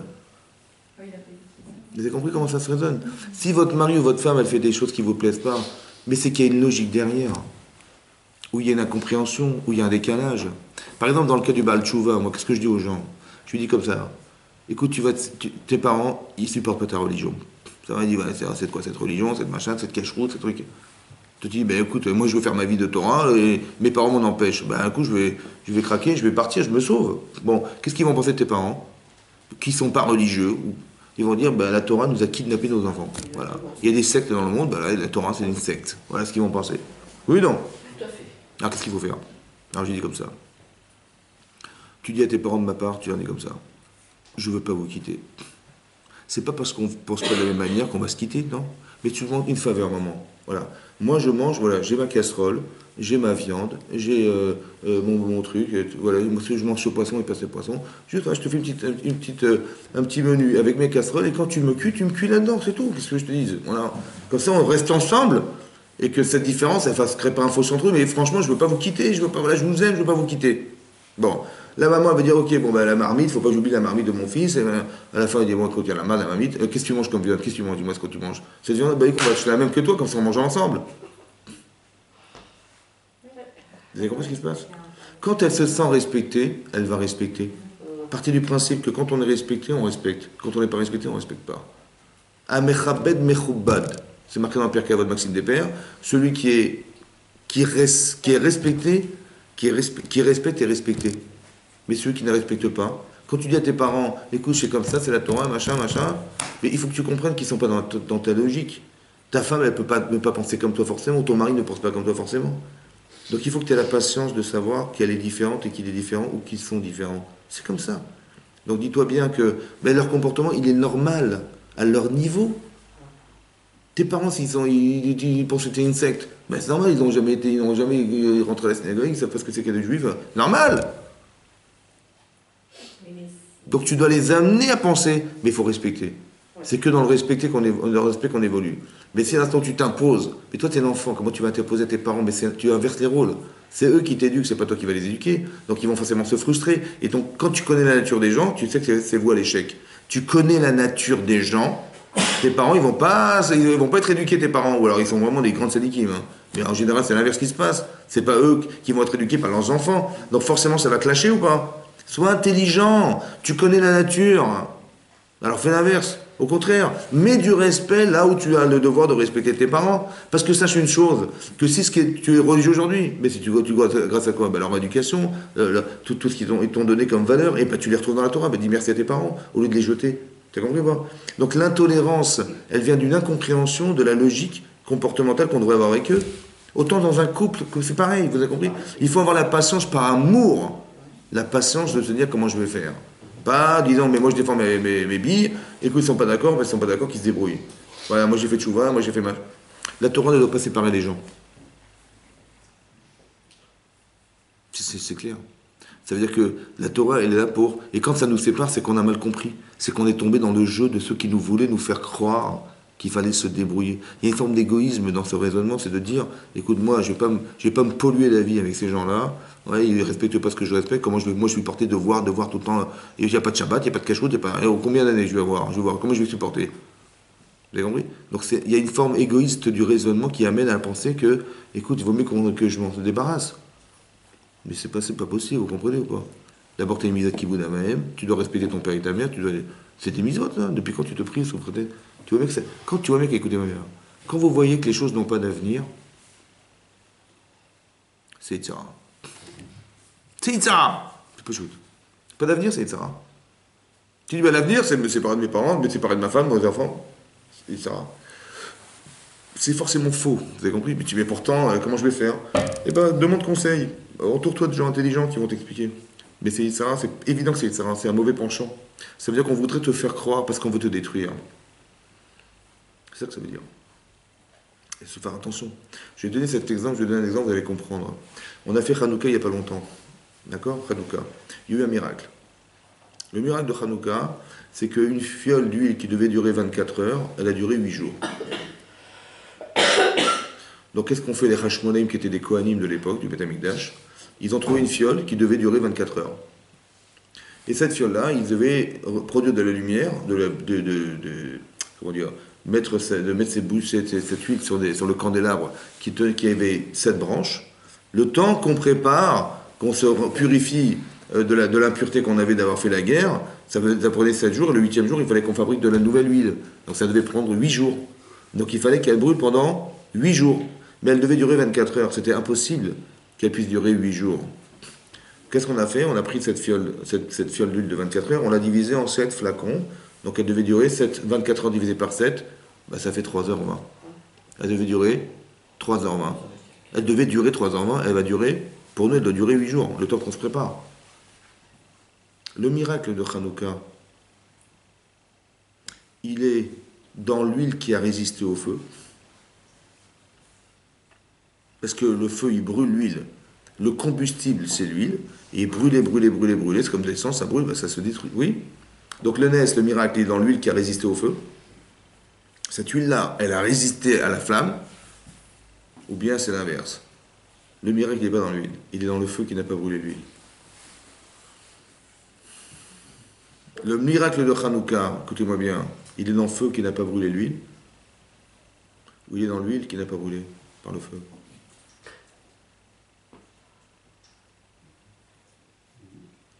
Quand Hachem il s'est présenté devant Moshe Rabbeinu, vous vous rappelez? Le buisson, c'est quoi le feu? C'est quoi le feu?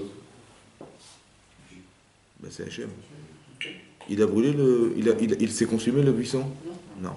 Quand Nimrod, qui était l'empereur à l'époque, qui était le roi de Reskenan, il a dit à Abraham, écoute, c'est simple, soit tu fais l'idolâtrie, soit je te jette dans une fournaise ardente.